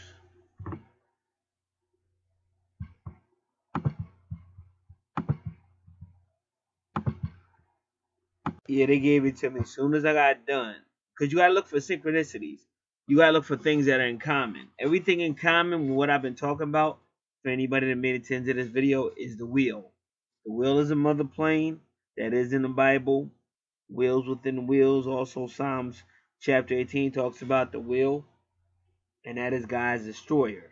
Gotta read it in Psalms 18. They call him for the wheel to come and destroy the enemies of God's people. And that's what that big wheel was out there, the wheel. And then when I first got called, and it's always with a crescent moon. And when I first got called, the crescent moon, Scorpio moon, and then that mother plane, that mothership was in Stephenville, Texas. So yeah, so in Route 18 is 666, and that's 6 proton, 6 neutron, 6 electron, carbon melanin, carbonated melanin people, the people of God. So those are little whatever to stay alert, stay tapped into your Scorpio and things like that, and again, get the discipline needed. That's why they talk about Saturn, and get the discipline you need so you won't be all out here going crazy. That's what I'm trying to tell you. People get so caught up on looking for love and all that they won't miss what really matters, which is eternity with ascension. Alright, so that decodes this information. Oh yeah, one final thing came back to memory that day, right after I saw that moon. It's going down that road, but you gotta turn. And you gotta go into this little, it's kind of like it's an area where on a road that you can make a U-turn or whatever, but it's a little area off the still street, but it's really like a little area off the street, and leaning up against the curb of that area, because you got to go into this little whatever you want to call it. But you can kind of imagine if you're making a U-turn, you got to go in that little area, you got to like go around or something. It's a little curve, a little cement on the border. It's not really a curve, you can't walk on it, but it's a border of cement, but it's like a curve. And right there was a hubcap. Now, why is that important? Okay, now you got to listen again. Now, if you go to Exodus chapter 14, what Exodus chapter 14 is prophesying about is when you finally leave, when God's people finally leave their captors. Now, if you read it, say the tires come off. But see, your tire is also the wheel. Now, if you don't know nothing about the wheel in the Bible, Psalms 83, the wheel is coming to destroy all of God's enemies, all of his enemies of his people. That's Psalms 83. And then if you go to Ezekiel chapter 1, talks about the wheels within wheels and all that. Talking about this wheel. So in Exodus 14, they talk about the tires coming off of Pharaoh's chariots. Now, the Bible has a unique way of talking about the last day. That entire Bible is prophesying about the last day when Messiah comes back. But it's hidden in metaphors, symbols. The Bible uses different words, but it's saying the same thing. And also, once you have studied the Bible, like I've been studying the Bible for decades, once you study the Bible, you can see it just like if you knew a painting. Like if there was a certain painter that's famous, but you studied this man, you studied all his work, you studied all of his writings and stuff, and you could look at the painting and you could tell what's going on when nobody else can. And you could look at one painting and say that's a fake, and look at one and say, oh, that's his. And again, it's only by the gift of God's power, of God's presence. Now, like I said, on this planet, people gonna believe what they want to, and usually they rather go with the fake. The majority of people rather go with the fake history, fake this, fake that, and they ain't trying to go real deep. That's why Matthew chapter 13 said the masses gonna be misled, and only few are gonna really understand what God's talking about, and those are his servants. And even if you study your Bible, the women that were with Jesus knew more than the men. Because if you study your Bible, you'll see that the women knew all about the resurrection and all that. The stuff. None of the men talked about none of that stuff. And the only man from the Protestant Bible, the 66 books, the only man that really had deep understanding was really Apostle John, Book of Revelation, 1 John, 2 John, 3 John. And Paul. And Paul was specifically called by Jesus Christ to learn the stuff I teach, the metaphysical stuff. And all this stuff is in the Bible. So that's the whole thing about the wheel, the tires coming off. It's talking about the wheel, when the wheel comes back and destroys God's enemies. And it's also called the ships. In the book of Revelation 17, Babylon the Great is destroyed. In the book of Revelation 18, it's talking about the ships. Now, Leviathan, who they teach you is the beast. This is the teachings of the master teacher, Bobby Hemmett. And he was trying to tell you how a lot of stuff you've been taught. See, they were smart. They mind fucked us. But a lot of us is waking up. Because they taught you to hate your liberator. So you didn't know that 666 is 6 proton, 6 neutron, 6 electron. And you didn't know about carbon, melanin. And all of this is the essence of God. So now, the prophet Elijah, because Jesus Christ said that the prophet Elias or Elijah going to come back and make restoration. In other words, make sure we get back what was taken. That's Genesis chapter 15, verses 14 and 16. After 4 years. Now, if you notice when Zacchaeus, when Jesus came, Zacchaeus repented and gave back fourfold. So it's kind of funny right now they're trying to talk about giving us reparation for what they call 400 years of forced slavery.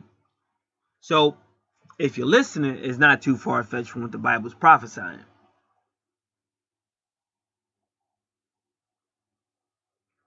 So that beast in Revelation 13 is called Leviathan. He's seen throughout the Bible. Now, if you read it, you think Leviathan is wicked by some of them scriptures. Boy, the book of Job is all about the star system that we come from. Because God told Abraham, I'm going to make your seed like the stars of heaven. Because that's really what you are. And that's why a lot of people are connected to the stars. And the moon has always been. The Old Testament is for the Hebrews. And remember, I'm using their definitions because we don't know no better. We don't have the true knowledge. The Old Testament is for the Hebrews, those who have the law of Moses, the word of God. The New Testament is for the Son, the Christians, those who had a testimony of Jesus Christ. When you read the book of Revelation, that's what it tells you. Those who have the word, they're talking about the law, the word of Moses, the Hebrews, and those who had a testimony of Jesus Christ. And that's why the book of Revelation is still talking about Israel. But these lying-ass people in this country especially, they got you thinking that, oh, God's done with the ancient Hebrews or whatever, and now he's only dealing with the Christians. It's all been grafted in. It's never going to be grafted in. So you got to be real careful. Like whenever you see someone with a GRA, they're talking about Gabriel. So you got to be careful when you read the Bible. Because otherwise you're going to get some fake-ass phony doctrine that these fake-ass cavemen threw on you. Trick knowledge. God will never be done with the original Hebrews, the real ones.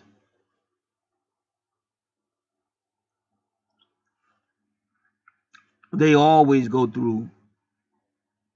They have a period where the people are worshiping God, a period where they begin to disobey God, a period when he cast them off and throw them into captivity, period where they cry out, and a period where he sends some type of deliverer. That always has happened. It's just like if you see a man and woman and all they do is argue and hurt each other, but somehow they always get back together. That's the whole relationship between God and these Hebrews. And that's why when it's your family, you know to keep your fucking mouth shut. You understand? Because it's kind of like when you get involved with two people arguing and you think you want help or something, and then the broad turn on you. You know what I'm saying? Like a broad be arguing with a man, and you think you doing the right thing by getting in the middle of that shit, and then she turn on you, knock you upside your head.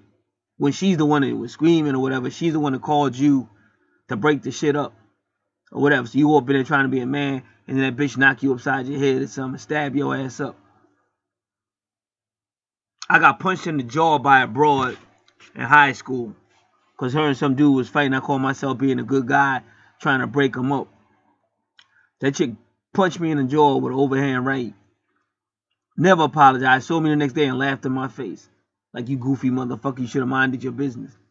And then the security or the teacher, whoever it was, they tried to he tried to get me in trouble. I was like, yo, I'm breaking the fight up.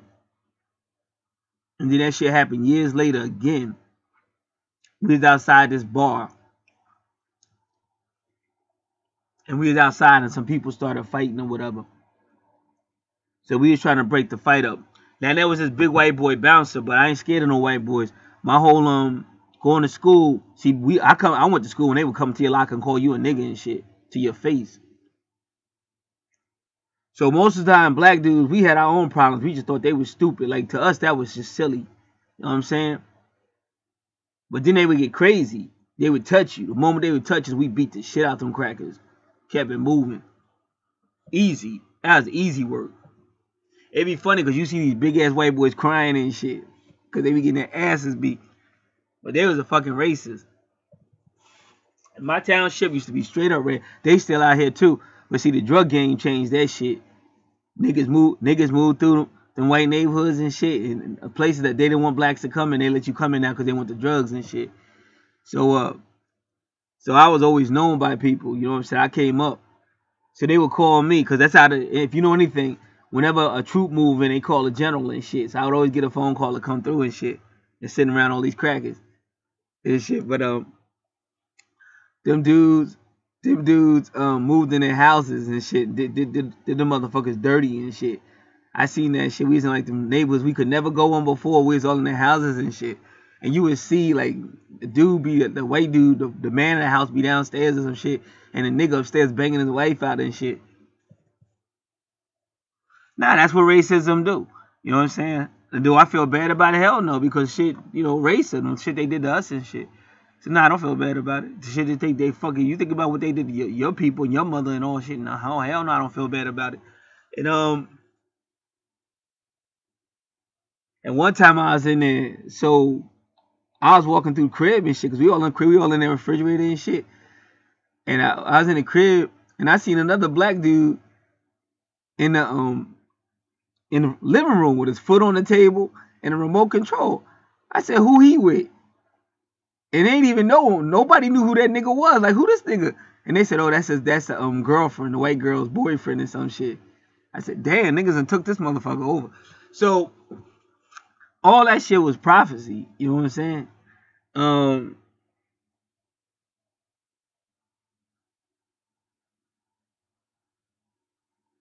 So Leviathan, so the book of Job, if you notice, is all about angels, because that's us. Just like the book of Revelation about fallen angels being cast down to earth. Remember, you got to know your Bible, because he told you I'm gonna make your seed like the stars of heaven. That's the book of Genesis. Now, when you go to Revelation 12, you see Israel, the woman, 12 stars and all that. That's Israel. Those are real Hebrews, the biblical Hebrews, but they might have had a different name. But they're the real Hebrews. And then you see the stars getting cast down.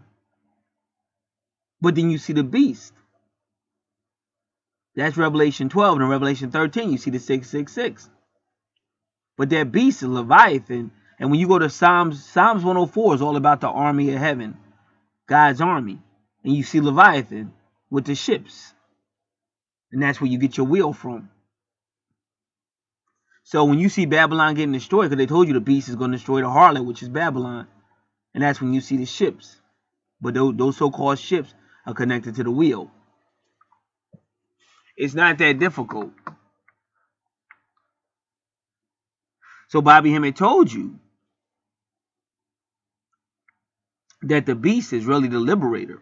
And that's why all you got to do is read Job chapter 41. That's why the book of Job talks about the star systems. I think it mentions Orion, but Sirius is in the Bible too. Even Pleiades, because Jesus says, I got the 7 stars in my hand, Revelation 1. That says Pleiades.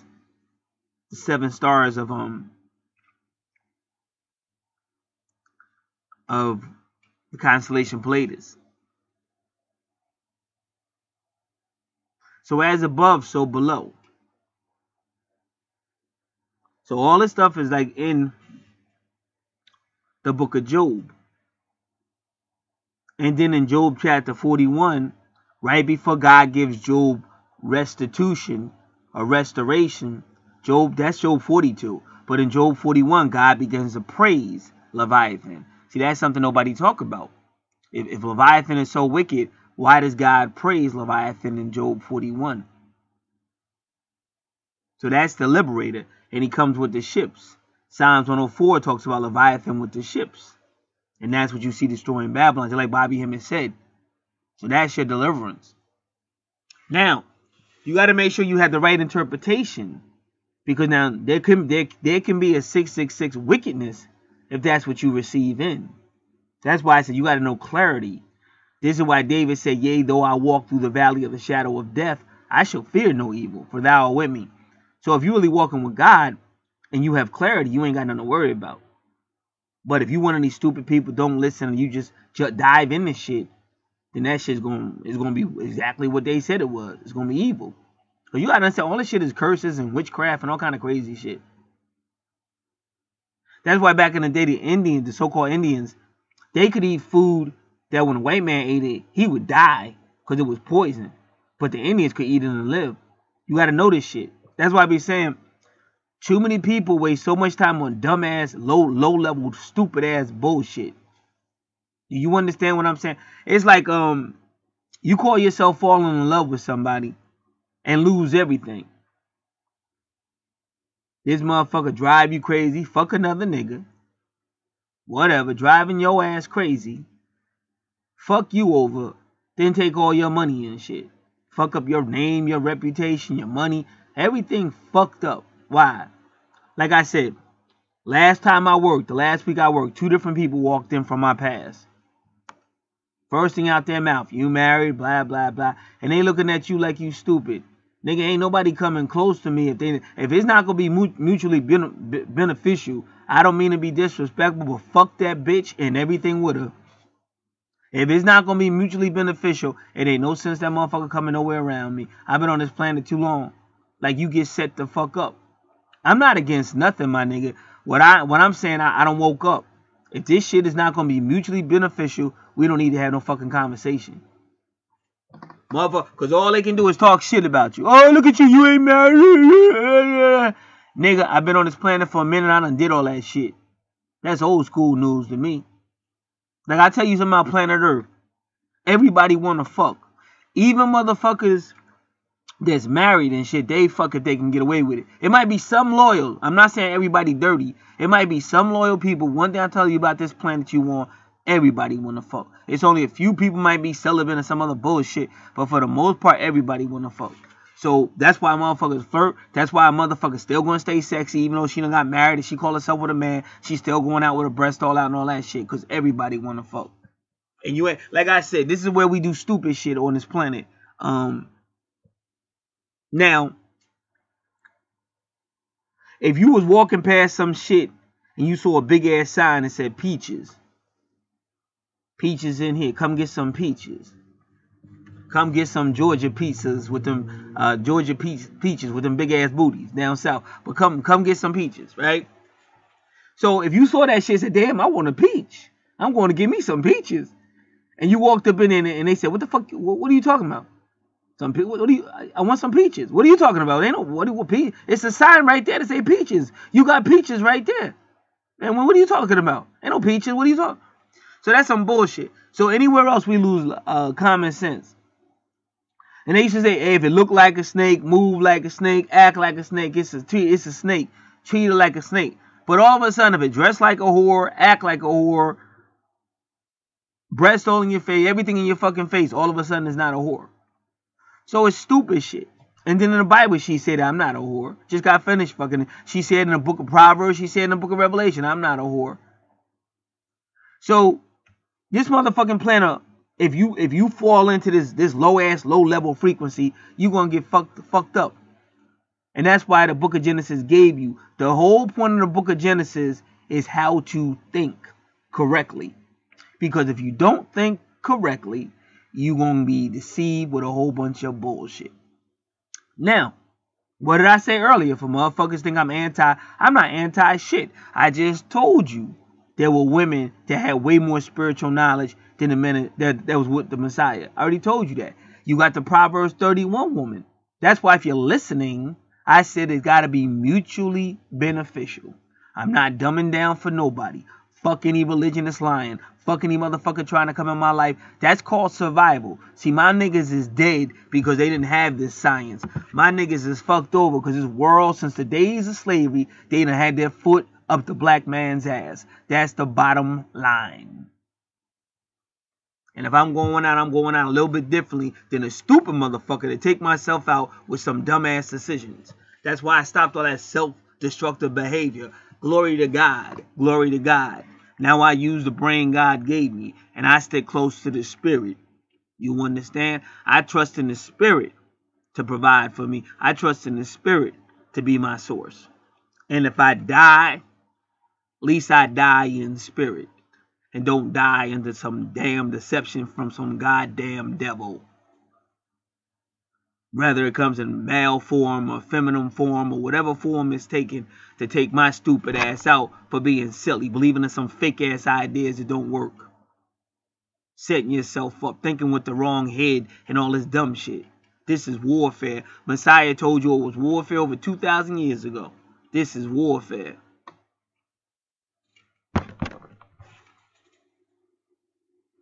And unfortunately, because the world is so dirty, because y'all don't know how many times, if you're listening, oh, I never finished. So I told you about the big white boy. Again, it was a fight in the parking lot. So he was kind of like a bouncer in the bar, but he was a bartender too, but he's also like a bouncer. He used to throw people out that bar. Big ass white boy. So we was trying to break the fight up. Instead of this man coming up to me like a man, he come out and he grabbed what he think is the weakest person. Because everybody make that mistake with me because I was like a nerd and shit. But I came up with gangsters. So I'm on some I wish a nigga crack a wood type shit. Especially back then. Maybe not so much now, but especially back then.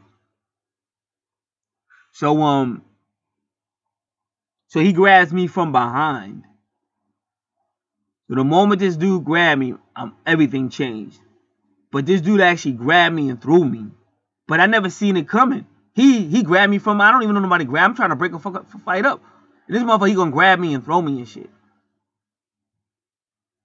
Man, this is like on some superhero shit. This motherfucker threw me, and while I was up, because he threw me, so I was up as I was spinning around, and I spent around, because like everything just changed.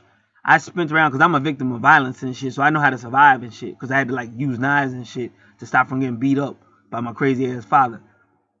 So by the time I spent around, I landed on my feet, because it was important to me that I ain't hit the ground. Because I still don't know who grabbed me. I just know somebody grabbed me from behind. I'm pissed the fuck off. Like, grab me like a fucking man. What type of shit is that?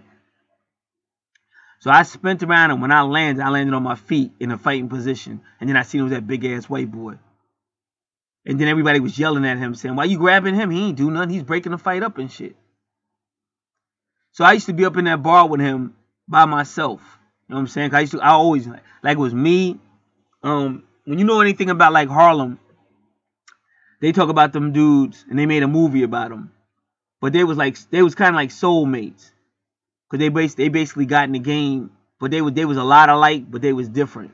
And that's how me and C Mac was. Me and C Mac was from the same township, but I was 10 years older than him. But me and him was just a lot alike. So he used to go a lot of places by himself, cause I used to go mostly all my places by myself and shit. So I would be in that bar, You know, just sitting. Still be sitting at the bar now. That big ass white boy be right there and shit. But he ain't never fuck with me again. That motherfucker learned quick. Motherfucker, ain't nobody scared of your big ass. Nigga, our whole history in this township was knocking y'all motherfuckers out. Fuck you talking about?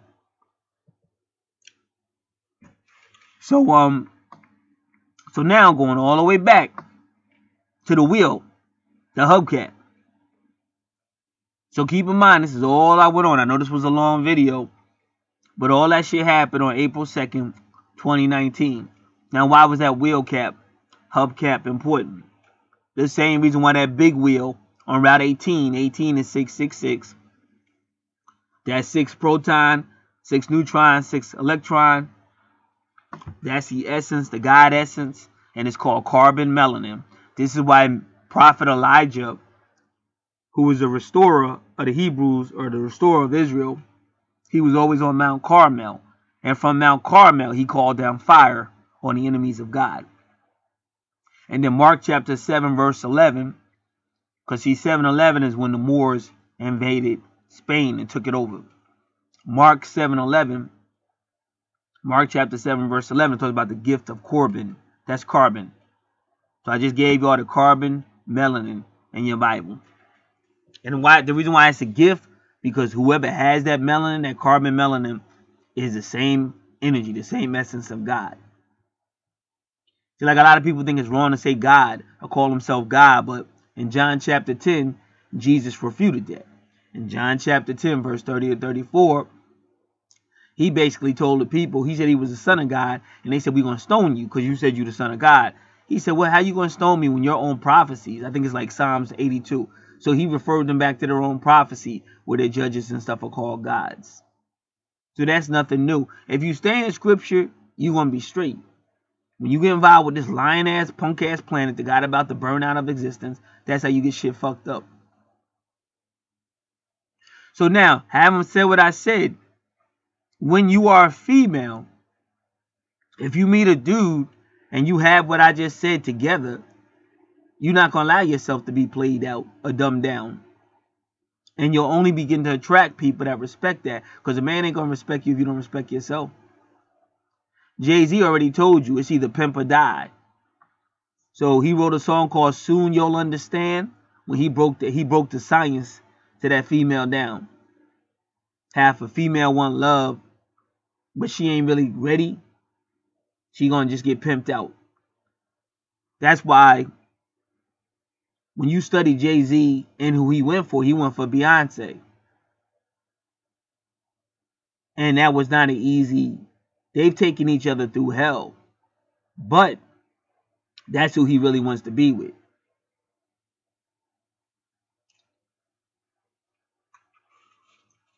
But in the early days, Beyonce was cutting up. A lot of people don't know that.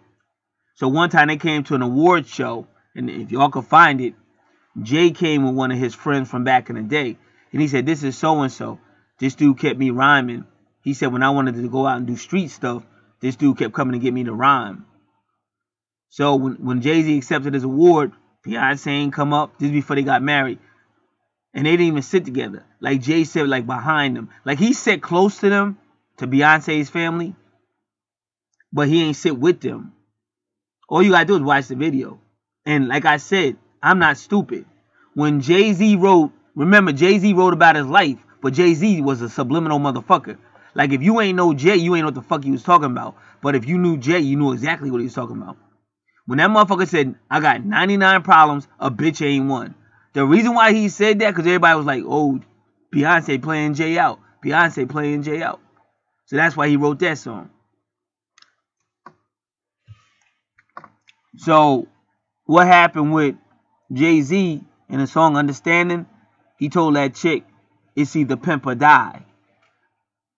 Like, psychology or manipulation is necessary. And I'm explaining something to y'all. I'm not saying because I don't manipulate nobody. I'm a real live nigga. What you see is what you get. But what I'm trying to tell you, you got to understand what the word manipulation means. Just like I do a lot of business, the first thing I let motherfuckers know is I'm not that nigga. I know who to contact if y'all motherfuckers try to get funny. That's why when motherfuckers, if you really know business, when you get a whatever, a letterhead or whatever, these niggas gonna tell you who repping them. That's why it's a lot of motherfuckers that tell you don't even come in this office without your agent, or have your agent call, or have your lawyer call. Some shit like that. That's real business. Because motherfuckers know. So that's a form of manipulation. You letting these motherfuckers know up front, nigga, I'm not with that funny shit.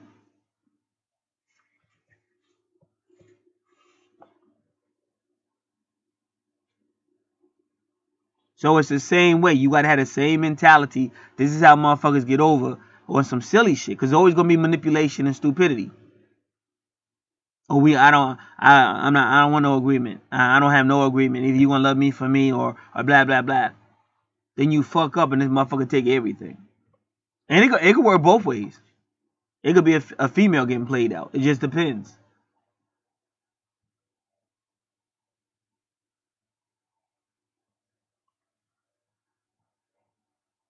So Jay and Beyonce went through that when he had to start playing mind games on her ass.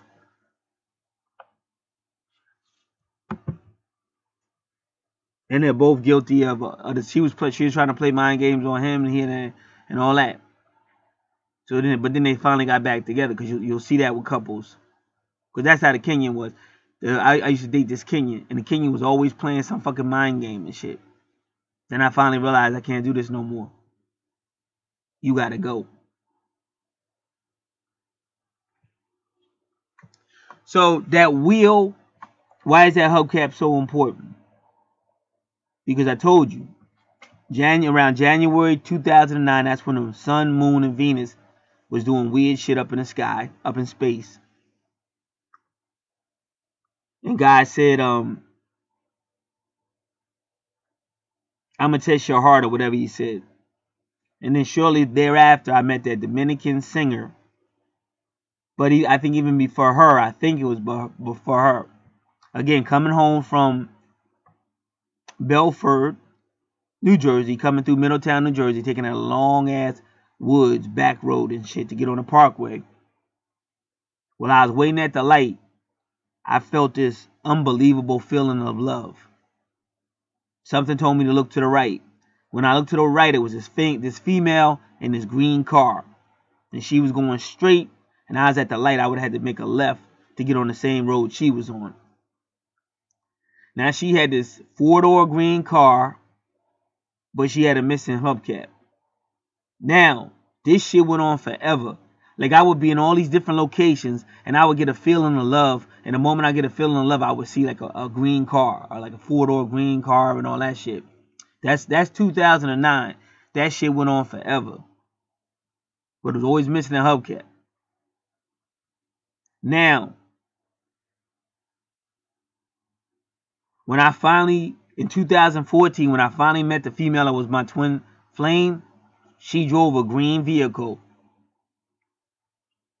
And then that was like 2014. So now I want to get this right. Give me a minute. So, I guess it was 2012 or something. 2012, right around the time of Sandy. Maybe right before. Yeah, because when Sandy came, I had no car. So right before Sandy, some chick ran through a stop sign, totaled my car. So I finally got a green car, but it also had a missing hubcap, and on the same tire that female had that missing hubcap. Now remember, this shit went down in 2009. Now in 2012, which it may seem more recent to you, but it seemed way longer to me, because I'm actually living a life. So it seemed like a long time ago, but actually it was probably almost close to 4 years, because this was almost going into 2013. So now I'm driving around with this green car, missing hubcap and shit. And then I got the job 2014, yeah, it was around April, because I started working there April 1st, 2014 is when I started working that job. And one day I'm gonna do that shit. I'm gonna find out what was going on that day and shit. And I'm gonna do another video on that shit. And then I might do that. So now all this shit is going down on April 2nd. How many years later? 5 years later. All this shit again. Cause when I started working April 1st, 2019, that's when I met my by July I knew my twin. But I didn't know who she was at the time. I didn't know she was my twin. I didn't even know nothing about no twin flame. So the question is all this shit telling me somebody's coming? I don't know. Because I hear it all the time. You never know. Like, I've learned to just chill. You know what I'm saying? Each day I do what I got to do and I'm thankful. Because motherfuckers is always going to talk shit. And no matter who you are. Like, if you ever watch battle rap, life is kind of like that. If you ever watch battle rap on YouTube, if a person can find out anything about you, it doesn't matter what it is. And if they can't get at you, they'll get at your family. They're going to find a way in. And that's really how life is. That's why battle rap is so popular with those people that go pay that money to see it, or people to watch it on YouTube. Because everybody like juicy gossip, and everybody like to see how somebody react under pressure. And you got to learn, fuck y'all niggas. Y'all niggas ain't paying no bills over here. Yo, you got to deal with what really matter. Because all that other shit, I mean, like I said, I tell you like my uncle told me, it's okay to be in love, just don't be a fool in love. And see, I used to be one of them idealistic, because Leos are very romantic, very idealistic, and they're very loyal. But on this planet, that shit don't work. Motherfucker gonna play your ass out. Like, if you've been listening, I'm diving in fights. You understand? I'm trying to do the right thing, and each time I'm getting betrayed. Because motherfuckers don't give a fuck. That's why I said you learn to mind your fucking business. Why fuck your life up trying to be a hero, and these motherfuckers don't give a fuck about you. So I pick and choose. I still do what I do, but it just depends.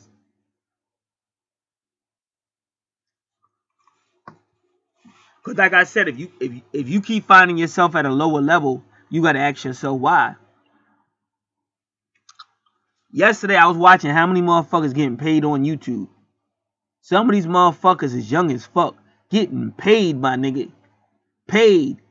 Anybody you see with commercials all through their fucking videos and shit, them motherfuckers getting paid. Oh, I'm going to school today. Let me turn my phone on and make some cash and shit. So a motherfucker on some bus talking some shit about his sneakers or some shit, and that motherfucker getting paid. Do you hear me? Niggas going to work every day, 40 hours a week, and this motherfucker making more money in fucking 20 minutes of a show or some shit. Hey, like all these motherfuckers got TV shows and shit. But they smart as fuck. You gotta respect them. And one of them chicks said, this is what she said. She was doing her hair because she had a hair like she had like a hair show. She was showing you how she do her hair and shit. And then she said something about love. And she said, man, she said ain't no love. She said love. She said love don't last forever. And then she said sometimes you find special love, but that's very rare. And she's doing her hair while she's saying that shit. I said, this motherfucker smart as fuck. I said, she young, she getting paid, and she already dropping wisdom and shit. So that's what I'm trying to say. Motherfuckers got the game twisted. Got you believing in shit that's a fantasy. You heard? And what I learned, just like a fight, if you'll watch like a kung fu movie, and the motherfucker got all these moves, and you look all sweet, but the moment he get into combat, he get knocked the fuck out. And life can be like that, because you idealistic. But idealism don't pay the bills, my nigga. And that's why I said, and plus, like me, I'm under pressure, because I serve the Most High God. So he's not about no loose conduct. He's not about no fornication. You can't do none of that shit. You heard? So you can't be fucking around with somebody that's on some bullshit. And the motherfuckers feel it's too whatever. I can't help you, my nigga. Because that's what I'm trying to tell y'all. I've been doing this shit on this planet for decades. I know what I'm believing is true. And one thing I was reminded of all the motherfuckers that's dead. Just like out here on YouTube, I know a lot of motherfuckers. And motherfuckers come and go. Because people ain't faithful. And like I said, they make these stupid decisions that kill them. Like C-Mac. Rest in peace. God has came out of wrong way. Got locked up at a very early age. Came out of wrong way. Got a job. He hanging out with us. He started making fast sales. And he go from being a little skinny nigga straight out of prison to this big ass nigga. I mean, he was like the woman's delight. He was like the woman's delight. He had the money, he had the cash, he had the locations. This nigga, hey, he had it going on. But the nigga forgot the #1 rule. Sell that shit, don't use that shit. That's the #1 rule. And that nigga became an addict off his own product and shit. So he went from C-Mac to C-Wack. And the reason why I started laughing, because the great Mike B told him. But Mike B went out too like a sucker. Both of them niggas was fucking around. They both went out with the product and shit. Either females, hookers, females, and the drugs. Gone. So what good is it? Last thing that nigga said to me, he was high as fuck, high off cocaine or whatever. That nigga said to me, oh, I got like 80,000. Yeah, but now you dead. So what good is it?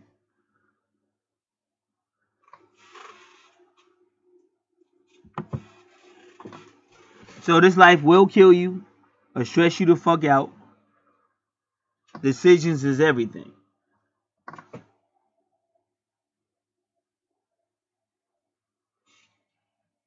So now, told you about the hubcap. Told you about Exodus 14, tires falling off. So that other car I had got in 2012, by 2015 or so, 2016, that tire fell off. The whole axle, the whole tire fell off that car. Alright? So now, I'm not at that job after August 2016, because the twin flame shit with her led to her lying and me getting terminated. Alright, so now I'm out of there. And that's August 2016. In March 2017, I went outside for just a matter of minutes to drive my car because I was having trouble with the battery. So I was trying to drive the car so the battery ain't go fully dead. Some crazy, well, it was a setup. It was like winter time. So the roads was icy and shit. But believe it or not, even though the roads was icy, if you was paying attention, it still wouldn't be no accident. So it was bad in the sense that it was a lot of ice out there, but it wasn't that bad. Like you could have made it if you wasn't being an asshole, driving like an idiot or some shit. So at the most dangerous point on the street, this dude in a pickup wants to make a really was an illegal turn. Trying to turn around at some crazy shit. But he gonna do it at the most dangerous motherfucking point on the motherfucking street. So even if you doing a speed limit, your shit gonna be fucked. Cause you going down this road that's supposed to be a through road, and this motherfucker's there with a truck. So I seen him coming, so I went around him. I knew I had it. But the female coming down, she's probably on the phone fucking around and shit. And she speed or whatever. And so when she see him, she gonna slam on the brakes. And then that's the one time I knew I would have been dead. That's the one time I looked at death. Like I've been in near death shit, but it's always never that close. I was shook. Like after that shit happened, it took me a long time because I knew I should have been dead. And that shit happened right in front of a graveyard. And then the female had the nerve to laugh. I'm like, what the fuck?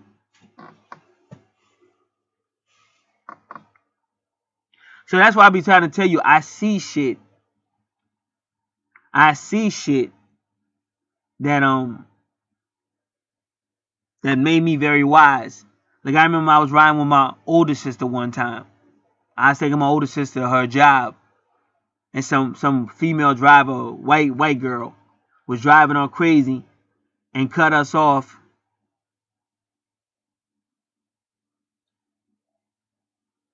And in order for me not to crash or whatever, I had to drive. You know how there's a divide on a highway? I had to ride up on that fucking divide. Like 2 of my wheels was up on that divide, like on some fucking Steve Austin, whatever that. He used to have another show, Lee Majors. He was a stunt driver, like that nigga. And to show you how real this get, the girl ain't even stopped. She almost caused a major accident when we got killed, and that white girl kept on going. So it was a white dude with a suit on that stopped his car to stop her. And this is on a major highway. So he stopped his car on a major highway so she couldn't go nowhere. And that's how she got stopped. And then we had to call the cops. Cops ain't do shit. Like, if I told you so many times some racial shit popped off, cops ain't do shit. We had some white people steal our identity one time. Cops ain't do shit. Everything I'm saying real in the same township. That's a township I work in now. And I used to work in that township. Cops ain't do shit to that female. And her main concern was, I'm busy. I gotta get to work. Like she like fuck y'all. Like, I don't care about y'all. I don't care about the car. I don't care about nothing. Boom. She ain't want to sign. She was mad that he stopped her.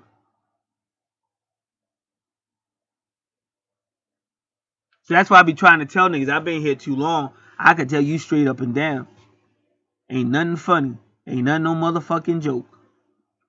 And like, I'm a real nigga. I don't need to hold your hand if you ain't about shit. That's real. Like, and it don't even have to, it's not personal. This is life. You understand? This is life. All my niggas dead for stupid ass reasons. Stupid ass decisions. And I see the same common thread in everything I'm talking about. But if you say it, you get attacked. But don't nobody ever look at the thread I'm talking about. Which is why more and more motherfuckers gonna keep on getting in fucked up situations, losing their money, losing everything, even losing their life. And these niggas just as stupid too, because ain't none of them motherfuckers man enough to stand up either. And that's why they don't stand up, so they lay down. And ain't coming back. Not in this lifetime.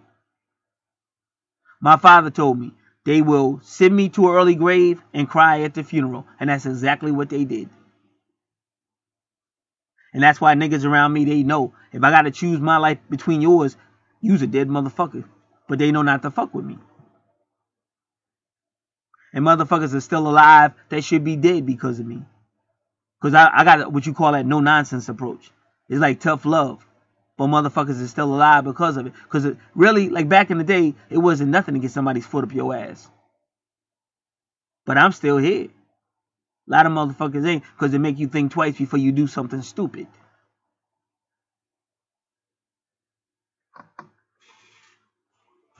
So that's why I say I've been here long enough. And that's why if you study the book of Job, he had to learn how life really is on planet Earth. Because Job thought, oh, I'm a good man. God has blessed me with a lot of money. I'm going to help everybody.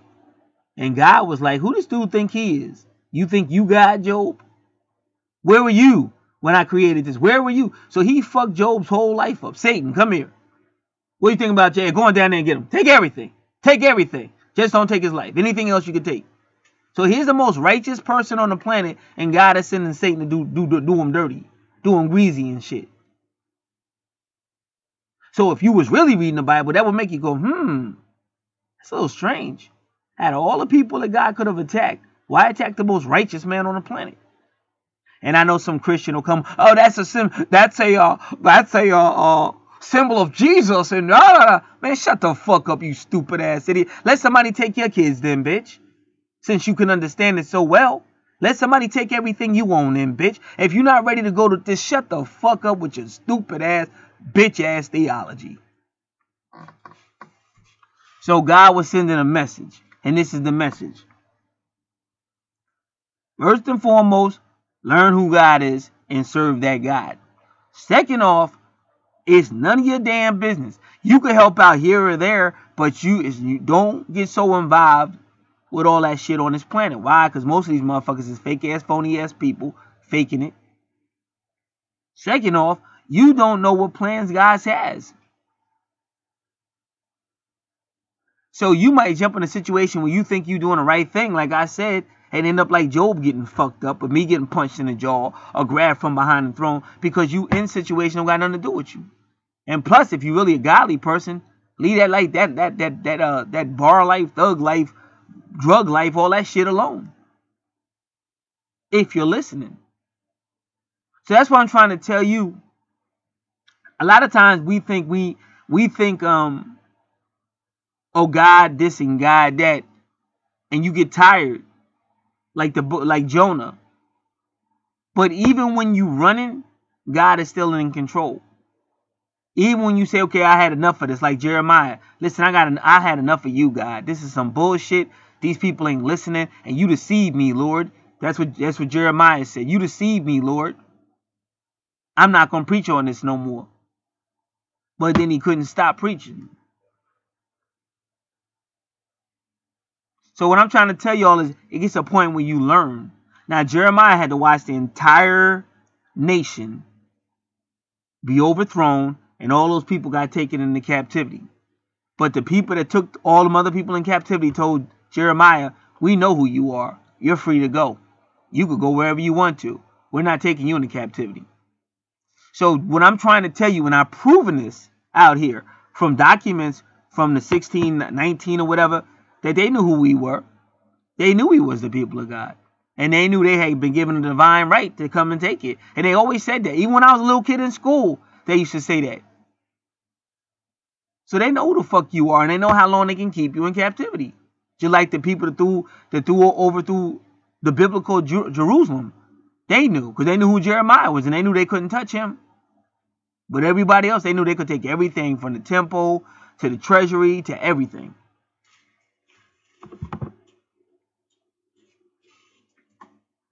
So that's why I told people universal citizenship. I don't worry about this shit.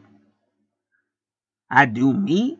I walk with God, and I mind my fucking business. And I help out where I can, when I can. But my main concern is whoever. If I got a relative that's old, I got to look out for that person. If we dealing with health issues, I got to look out for that. I done been here long enough. I done did all that. I done tried that whole saving the world shit, and then I done did all that shit.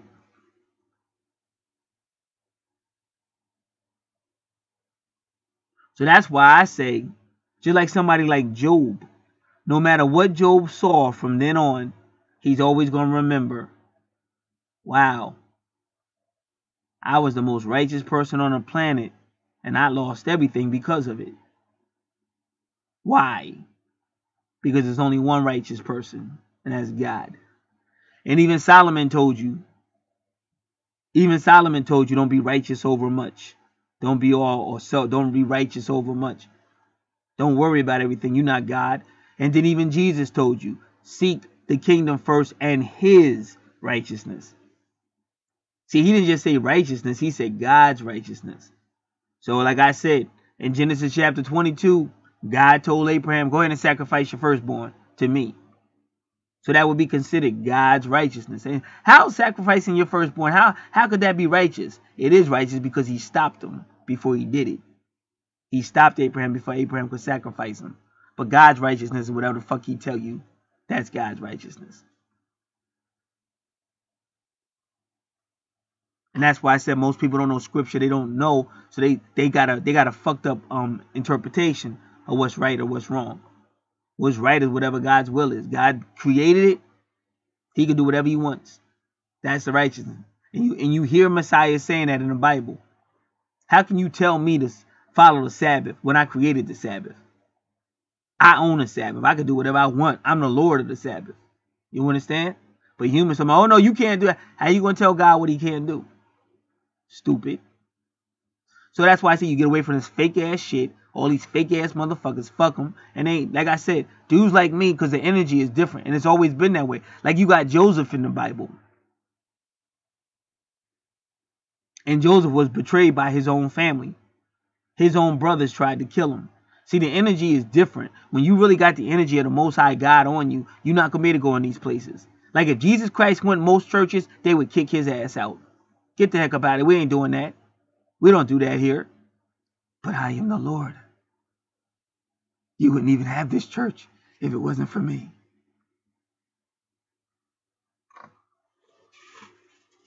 They kicked his ass out the first time he came, and if he came back now, under them same circumstances, they would kick his ass up out of here again. And all these fake ass phony frauds talking about they love him. He said, if you don't obey me, you don't love me. And ain't none of them really obeying him according to scripture. They done made up their own shit. Most of these people got their own Bible. They got their own way of serving God.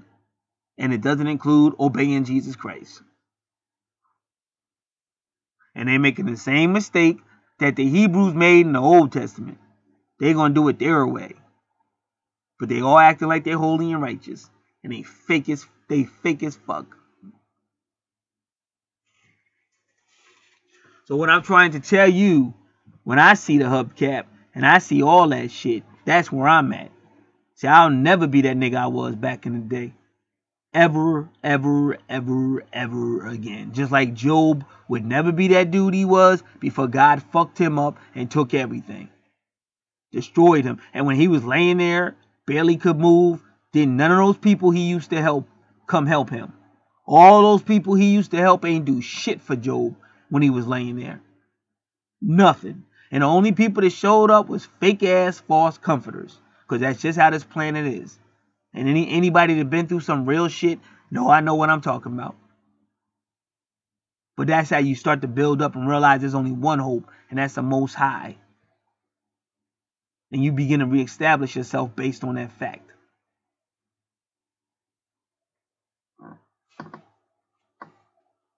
And the good point is, when you fucking with somebody, and they know you about that, and they about that, you'll go a lot further. But if somebody's dumbed down on some bimbo shit or some bullshit, that motherfucker ain't gonna know shit. Cause right now, like I said, this whole Marilyn Monroe bimbo shit, motherfuckers is just dumb the fuck down. Like I said, how the fuck you almost kill yourself and kill somebody, and you're out there laughing? Like when that cop pulled up, he told that girl, "Get off the phone." Cause I ain't say nothing. That morning, I was just standing there. Because I knew I was almost dead. And I've been fighting the devil my whole life, so it was really nothing new to me. Standing out in front of a graveyard, it's cold, I'm diabetic, I gotta go to the bathroom. I'm just standing there. My car is fucked up, I'm just standing there. And that girl's like, she's on her cell phone laughing and shit. Bitch, you almost killed yourself and somebody else. But I like, man, fuck it, I ain't say shit.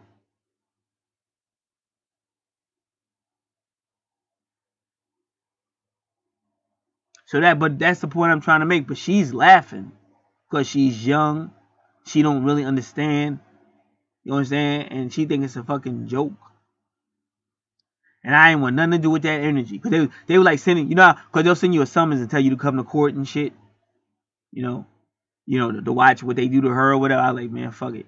I don't even give a fuck what they do to her. And then, and I never said nothing about it. Like, I never told the cop she was driving crazy. I didn't say shit. I just kept my mouth shut. Even though she is an asshole. But for me, I just felt like, just get the hell away from that energy. Because I know how it go down. I've been doing this for a long time. See, a lot of people come around and their whole agenda is to tap into you. One way or another. And I see that shit all the time. Tap into your energy or set you up or get close so they could set you up. I done seen this shit my whole fucking life. So I knew that day I just wanted to get the fuck far away. And I knew I was going to have a major fight with the insurance company, which I did. And I eventually did win it. Thanks to the grace of God.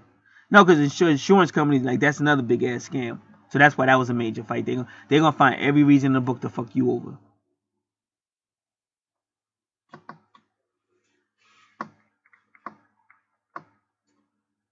And then this car I got now, same thing.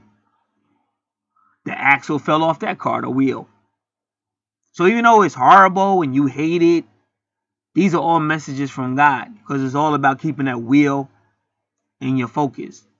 But when you're on a lower level, the only thing you're going to say is, oh, my twin, oh, twin flame.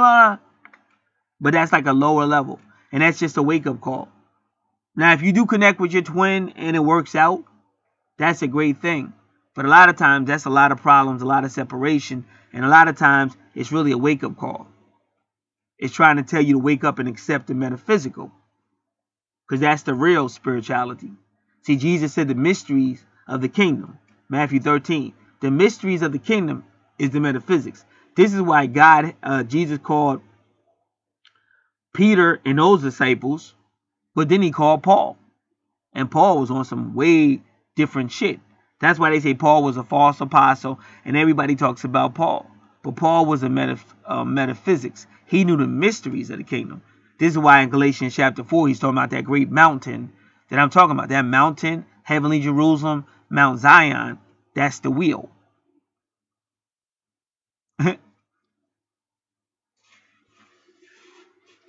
And Paul was always talking about heavenly Mount Zion, or heavenly Jerusalem, or Jerusalem above is our mother. And all that's connected to the moon as well. But all this shit, Jupiter, Because some people say Jupiter was Nibiru. The ancients said Jupiter was Nibiru. But even in our space, these people lie about everything. But the ancients said that Jupiter was Nibiru. But there's always going to be a connection between Saturn, the moon, Venus, Jupiter, Nibiru. And the more you wake up, the more they can't lie to you no more. Because you just know. Just like that lady knew somebody was outside her window, even though we couldn't hear shit. The more you wake up, the more these motherfuckers can't lie. And the more we get into the 2019, the more and more people going to be waking up. And more knowledge going to keep coming.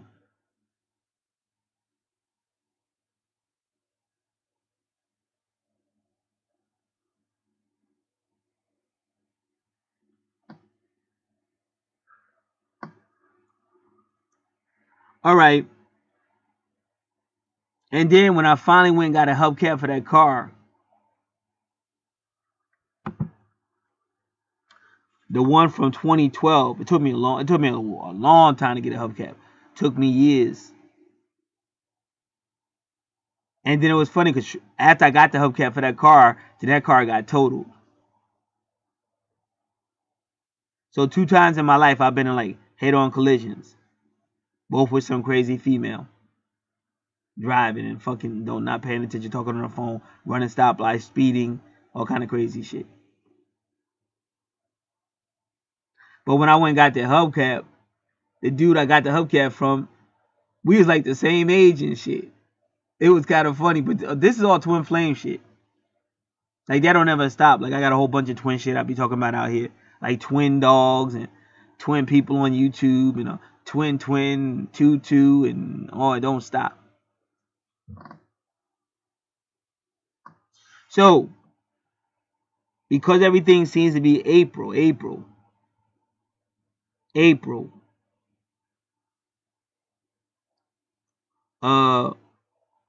it saying, is it some type of twin flame message? It could be. But what I'm trying to tell y'all is, for me, it's different. And all I can tell y'all is, even if a woman, if a person is violated, if they go through the whole process, not just hold it in, not just repress it, but they go through the whole process with healing, one thing that might teach them is this: I'm never going to let somebody do that to me again. I'm never going to put myself in a situation where this could happen. See, they may learn, which means now that they learn from that situation, they have a better chance of getting something more solid.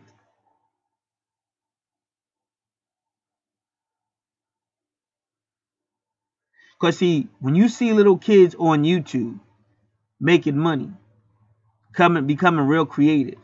Like I heard one say, I'm going to the mall. Should I go buy some jeans, or should I'm going to take a poll and shit? And they getting paid off this shit. So motherfuckers that say, oh, go do that. Everybody is crazy. But they learning how to think at unbelievable. Like I said, if this world was to go on, them motherfuckers, like, they gonna take like back in the day, you had like rich kids. Like we had Richie Rich, little comic book. See, we had kids like that. Like they only knew how to market and shit because they was born into a rich ass family. But everybody else ain't know. We ain't have no networking. We ain't have no computer. Nobody really knew. So the smartest thing you could do is be a paper boy or something. Or if you were little, get a lemonade stand. Or as soon as you could, go work for a fast food restaurant. Now these motherfuckers is setting up in their bedrooms and shit. And a lot of these kids know how to do editing and all that shit. And they young as fuck. So you just imagine what they'll fucking be doing. That's why I said when you watch that Terminator movie, all that shit he was able to do. But that started like what we do with cell phones and shit. That nigga was doing all that shit. It's the same thing. It's like when you go back to Star Trek, he will pull out that little thing and be able to do whatever. Tase somebody out, freeze somebody. I think he could freeze people. Everything on there. And if he couldn't do it, he could just talk to the people up in the ship and then they do the shit. So Whether y'all see that or not, that's going on right now. Like I told you, somebody could make a major movie off their cell phone if they wanted to.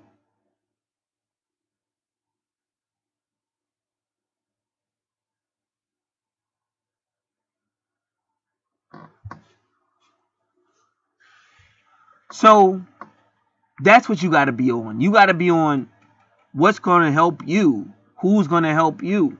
Because that old way of doing things is over with. I mean, it's coming to its end.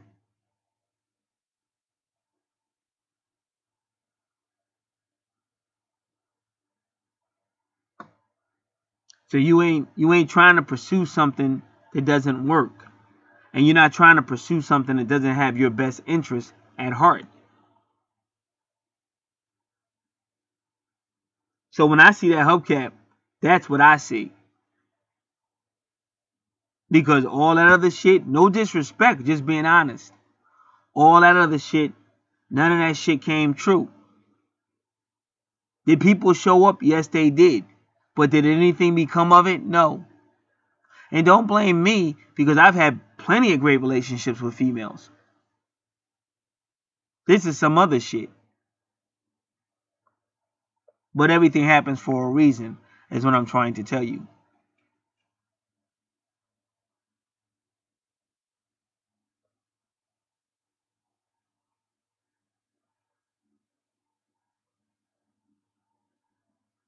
And what really happens in the nothing's ideal, but in an ideal situation, sometimes a person, if they really wanted to connect with you, they would have to get their shit together. All that playing games and not talking when you can talk and all that silly shit, you got to come up off that.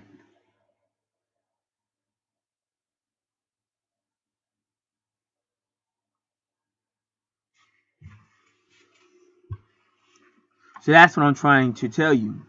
Otherwise, move on. Because you ain't pursuing something that's a bunch of bullshit. You're not going to pursue something that doesn't have your best interest at stake. And you're not going to pursue something that's already got you fired. You understand? So that's why I said that would be the other side. Like I told you, Jay and Beyonce eventually worked it out. And ever since then, no matter what they put each other through, they still together. They still trying to work it out.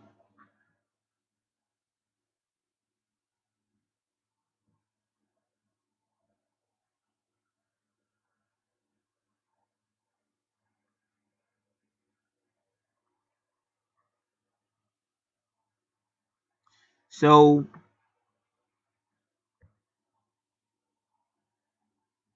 the hubcap, the spiritual metaphysical significance is the wheel. According to scripture, that wheel will appear to destroy God's enemies and liberate God's people. You can check that out at Revelation chapter 21. You see Heavenly Mount Zion coming down.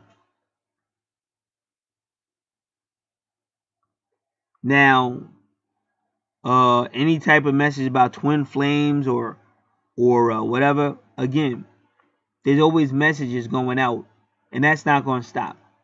Plus, the universe is love, and like I said, at one time the people of God ruled this planet, and it was energy. So a lot of locations you're at and all that, it's energy. And plus, if there really are past lives, a lot of these places you've been before, and sometimes you can almost feel it.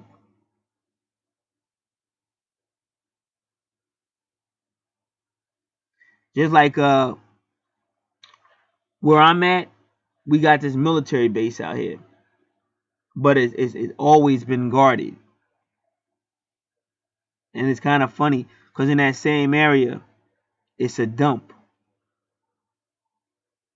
But you have to understand why take that area over. Like a lot of y'all don't know who Queen Khalifa is, the Queen of Cali, California. Where her empire was, they took that over. But why would they take that over? Because of the power that she had at that location. So they tape it over and do like reverse engineering and all that shit and find out about the power.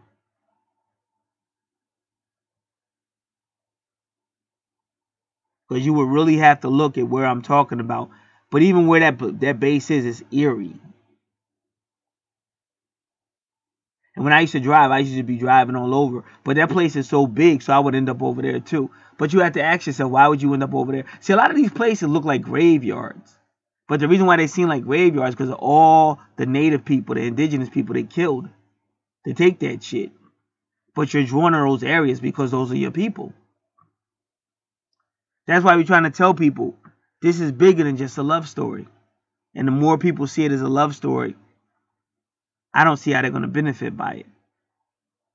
To me, that's no different than C-Mac using his own drugs. See, I see it as a bigger, you know. First off, as far as my twin, she'd have to grow the fuck up. It's that simple. Anywhere we're at is a direct result of her. It's always been that way. It's not me trying to blame somebody else. No. Because I was always available to her. She was the one on the bullshit. Always. So she would have to grow the fuck up if she really wanted it. But that's my point. If she don't really want it, why the fuck would I be wasting my time with somebody that's repeatedly sold me out? That'd be stupid. So when I see the hubcap, yeah, I remember all that and what it represented on a romantic or twin flame stage. But I also know it's a greater message about the wheel, the greater message about who we really are, and a greater message of who the people that love us. And they keep it in your consciousness. Because if they didn't, you would just forget about all this. Because it's painful, and you don't want to keep thinking about it. And life is too hard. You don't got no time to be really meditating on none of this shit. Especially if it's going to be ongoing. Because that's why you hear people telling God, how long? When you read your Bible, how long? How long? Everybody's asking God, how long? But they tell you he's patient and long suffering. And a day is like 1,000 years to him. So me, I'll say that sometime. Listen, I'm a human. I'm not trying to wait 1,000 years to get an answer on this. Like, I'll say that. But I've been faithful. That's why I don't worry about none of this shit. None of this shit matter to me. I've been faithful. That's all I know. Everything else, I don't even think about it no more. And all that other shit, if it's meant to be, can't nobody stop nothing that's meant to be. But just because it look like something come in your life and it look a certain way, you better be careful. Because you got to remember one thing. What do you got to lose? And if you a dude, the laws are not in your favor, motherfucker. So you stupid. That's why I learned a long time ago. My father tried to tell me that when I was little. Now I know. I don't think with the wrong head. I'm a businessman. And that's why I said it's kind of hard because my true north node is in Cancer. Which to a large degree, I am fulfilling it. Not fully, but to a large degree, I am fulfilling it. But my south node is in Capricorn, 8th house. The moon in Capricorn, 8th house. But I'm still about that business because that's Capricorn. But I'm still about that business. But that's the south node. But I've been here a long time, so I have done the whole cancer thing kind of like family. And I think it's more community as well. It's not necessarily Aquarius, but I think they just want you to be more, in this life they want you to be more, less businessman, career, and all that, and more like family people, which I did earlier. I did that shit in the 80s and stuff. And again, got sold out a lot for that as well. So, but I've learned how, like I said, I've learned how to talk. Like if there was a universal court, like that, because that's what Job was asking for. When Job went through his bullshit, he was asking to go to court. You hear him asking it if you read your Bible. See, I'm not afraid to step in a place like that. I wouldn't be afraid. It was not at all. Cause and the reason why Job wasn't afraid, because Job know he didn't lie, he didn't steal, he didn't do nothing wicked, and Job didn't know why God was allowing his whole life to be fucked. So he wasn't afraid to go in that court. And that's why if you really read the book of Job, it's interesting. Because you see God coming and challenging Job. Like, who do you think you are? Where were you when I did this? In other words, what made you think you were so great? But Job didn't know what the hell was going on. And it was sad. Because Job was obeying God. And that hurts. When you're obeying God and he smacks the shit out of you. That shit hurt. And he killed all of Job's kids. His children, everything. So that's a humble pie. But it'll teach your ass how to really think. And fuck anybody that's different. Because all these cowards ain't doing shit.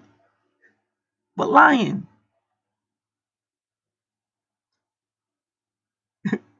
One big party of a bunch of coward-ass liars lying about the same thing. Like the Apostle Paul said. They all commending each other. They all telling each other how great they are. And they're all a bunch of lying-ass cowards. Spiritually speaking, they don't cut it. And you better know that, or your ass going to end up like Joseph. I'm talking about for a real person serving God. Your ass going to end up betrayed like Joseph or Jesus. Because these are some wicked-ass people that will kill their own so that they continually look good. And that's why they killed Jesus from Matthew 23. Because he exposed them for the fake-ass phony frauds that they were. After Matthew 23, that's when they knew this man has got to die.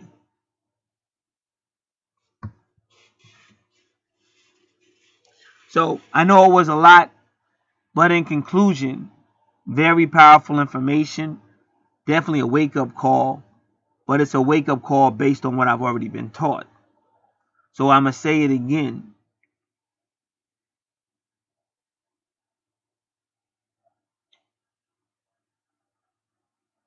An adult on this planet has got to do what's best for their circumstance, things like that. And they have to be careful of getting pulled into some bullshit. It's not going nowhere.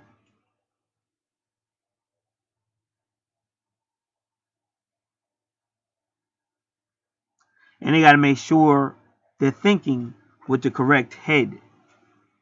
Because everybody who claims to be serving God, that's the main question you should ask.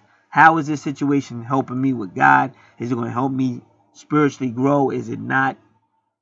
And that's why you have so many people. Like you see a lot of people go to Hollywood and all that. Same thing with Beyonce, but it's a whole lot of people. When they first start out, they say, we Christians, the Lord, the Lord. And that world destroys those people. Destroys them. Like you got them two twin sisters. They used to have a little TV show. And then they went off. That one sister, she is playing like a slutty ass female in another movie and all that. Stuff a Christian shouldn't be doing. But they don't care. Because like I said, these people don't think God's coming. Because you best believe, if you could feel the flames of fire every day when you woke up, I bet you would dress differently, depending on how you dress. I bet you would look at life differently if you could see, smell, all that shit. Them 5 senses of hell. You wouldn't do the stupid shit you do. But they can't see it, and they don't believe it. And the further away you get away from God, the more you're not going to believe it. And that's why I said, so a lot of times when you're going up in these churches, they're the same way. If they far away from God, they don't believe it. And it's kind of hard, because you got to believe in stuff. Somebody talking about I'm coming quickly. That was over 2,000 years ago. What are you talking about? So it's kind of hard. When we say a day is like 1,000 years. Come on, man. We only lived to like 70. But when you do tap into God and you do walk in the Spirit, that's how you get it done. And when you see God constantly healing you, healing your sicknesses, when you constantly see God coming up with cash for you to pay your bills, when you see God definitely working it out for you wherever you're at. And when you learn how to just be thankful. Instead of people just get in trouble when they want more. Not saying you should want more, but I just got finished saying anything you do in life, you should ask, how is this going to help me with my relationship with God? And if you can't give a positive answer to that, you better think twice. Because to me, that's the spiral downhill. And it could happen to anybody. Because it's a step. You step, before you know it. That's why I said, when I hear love story, my first question is, who is this person and this and that? How is this person helping me with my spiritual goals? And if it's not really doing that, then I would perceive that that's some type of test. But that person's not really there to help you in your life. That person's there to kind of make you change your life and put your attention on them, which is the worst mistake you can make in the world. Because that's how you get played out. You let somebody play you out of your position, take you off your square, and now you're trying to make this person happy who they're not going to be happy. It's a setup. That little bit of sex ain't shit compared to the hell that's coming. And like my life now, every second matter to me. And I stay built up. Because I don't have time for no silly ass shit. And I have relatives that'll try to keep it. Now, I've known these people for decades, and they keep trying to pull you into that bullshit. I'm single for a reason. I don't have no kids for a reason. Like, they try to throw some dogs on me. Like, anything, like, nigga, if I wanted the dog, I would go get a dog. Why do you think I want to take care of your dog? Your 3 dogs. Like, they'll do anything to fuck you up. Like, that's all these niggas do. Anything to fuck you up.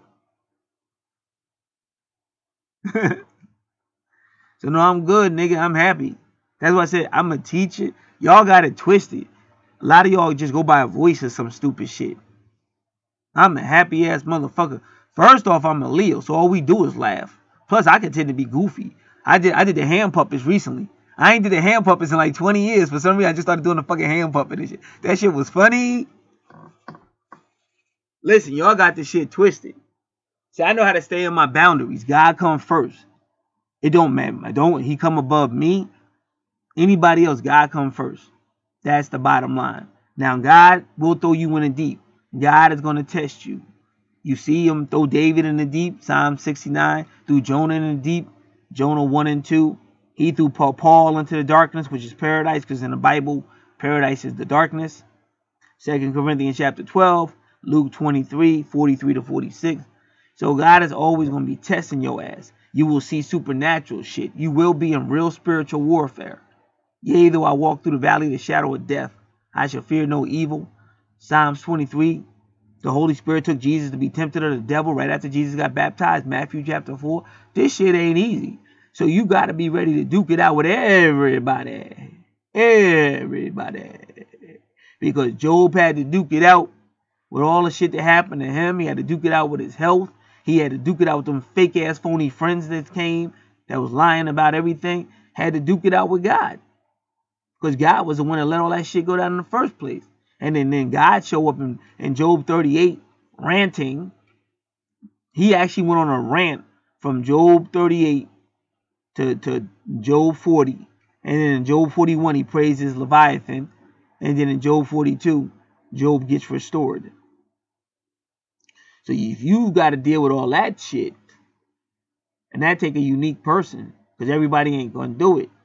But if you know you got that calling, and if you know it's the truth, you ain't got time for all this other silly ass bullshit. And that's why I say, sometimes these information comes very powerful, but you still have to be able to disseminate it in a logical fashion. And if for some reason God really had something that was urgent or immediate, then you have to ask God to show you. Because this is nothing different. You know? That's why when you study your Bible, you see God and Moses talking. On the channel Archangel Revelations and Prophecies 444, I have 2 dramas. And it's all about Moses with God in the wilderness and Moses freeing the Hebrews from Egypt captivity. And I listened to those things in the 1980s. That's about 34 years ago. And nothing on this planet that I know of has energized me as much as them dramas. So one of the reasons why I'm so intent and so spiritually strong is because of them dramas. And I told everybody to listen to them. Because there you see human nature. You see how God would talk to Moses. You see how Moses was getting tired of this BS with dealing with God and dealing with these people, and you see how God kind of like that, because God like the drama. God gonna throw you in the furnace. He'll be there with you though, but He gonna throw you in the furnace. And that's something that whoever's really walking with God, you got to get used to that. And that's why we can't make stupid decisions. And it is a dumb decision. Because like I said, C-Mac, he could have started businesses. He could have did a lot. And instead he used his own product and killed himself. His whole life went horrible. He went from being one of the dudes on top to like just everything was fucked up. And partially because he started like really fucking me over. See, I see it happen all the time. You have somebody come in your life that love you. You have somebody come in your life that's spiritual. You got somebody that got a lot of wisdom, and you don't want to listen because you want some low vibrational nigga shit. And you just lose it. I got a lot of relatives that went to early grades fucking with me. And like my neighbor's house behind me, they were some assholes. They ended up getting cursed. Their house was cursed. But they cursed themselves. I don't curse people. I don't fuck with shit like that. That's dark energy. I don't fuck with dark energy. But they do it to themselves. Because what you put out in the universe is going to come back. And like I said, y'all got to understand. Like God might call a shaman, right? But you might think it's just a bum. Oh, let's tell that bum to get out of here. Plus, he smell. He be talking to himself. But you don't know that dude's spiritually connected. So you talking shit about this so-called bum and he's smelling shit. And now your shit fucked up. Now you got some shit in your house that you can't get rid of. That's why I said keep that shit out your mouth. Watch what you say. That's why I said I've learned to mind my fucking business. If I'm speaking on facts. I mind my business. Just like these neighbors. I never wanted no beef with them people. So even now I'm trying to make sure it's no beef. But if it start up again, I already know what I'm going to do. I already got my plan ready for them. Because they were some wicked ass motherfucking bitches. And I got to say it because it goes all the way back since I've been on this planet. The same religion that they are, I used to be in. And I used to be up. My job was to get people out in field service. So, out of 100%, at least 85 to 90% of them women was nothing but some evil ass bitches. All they did was disrespect. All they did was get up in my face. All I'm trying to do is organize a group and get them out in field service. And them bitches went out their fucking way to make my life a living hell. So I've been on this planet long enough. You ain't fooling me. I've been here. I know this shit. And it's a damn shame. Because this is supposed to be this is a religion talking about, oh, God, love your neighbor, love your neighbor. But like I said, just like any other church or whatever, they were some wicked ass hypocrites. Because instead of these motherfuckers encouraging me, oh, you're a young man, let us help you. Let us help you show you how to serve the Lord. All these motherfuckers did was power trips, power struggles, bully me. Not that I'm a punk, but I'm trying to serve God. What the hell is this shit? So, it's called learning. It's not, like I said, if you understood like boxing. Like when you first become a boxer, you don't know shit. You might be good, but you don't understand the game yet. The politics, the bullshit, all kind of fucking shit that don't got nothing to do with boxing. And if you can't maintain that shit, you ain't gonna make it. You gotta learn all that shit. Just like Ali. When you study somebody like Ali, Ali had to learn that his fight was really outside of the ring.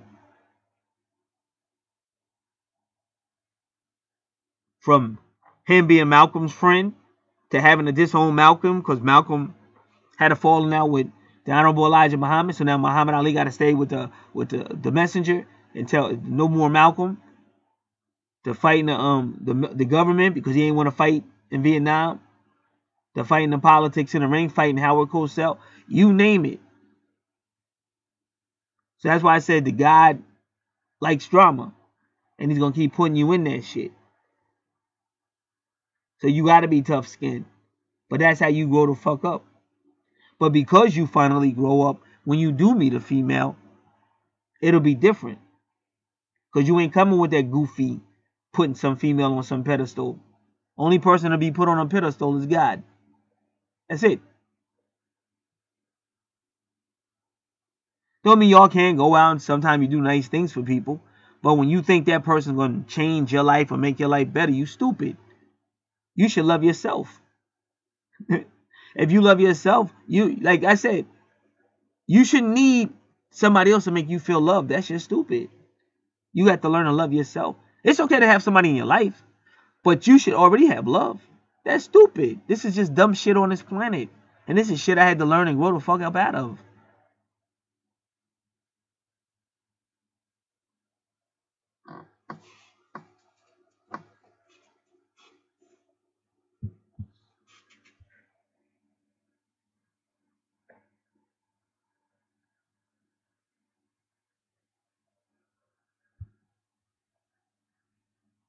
So like I said, that would be my conclusion. These are all little messages.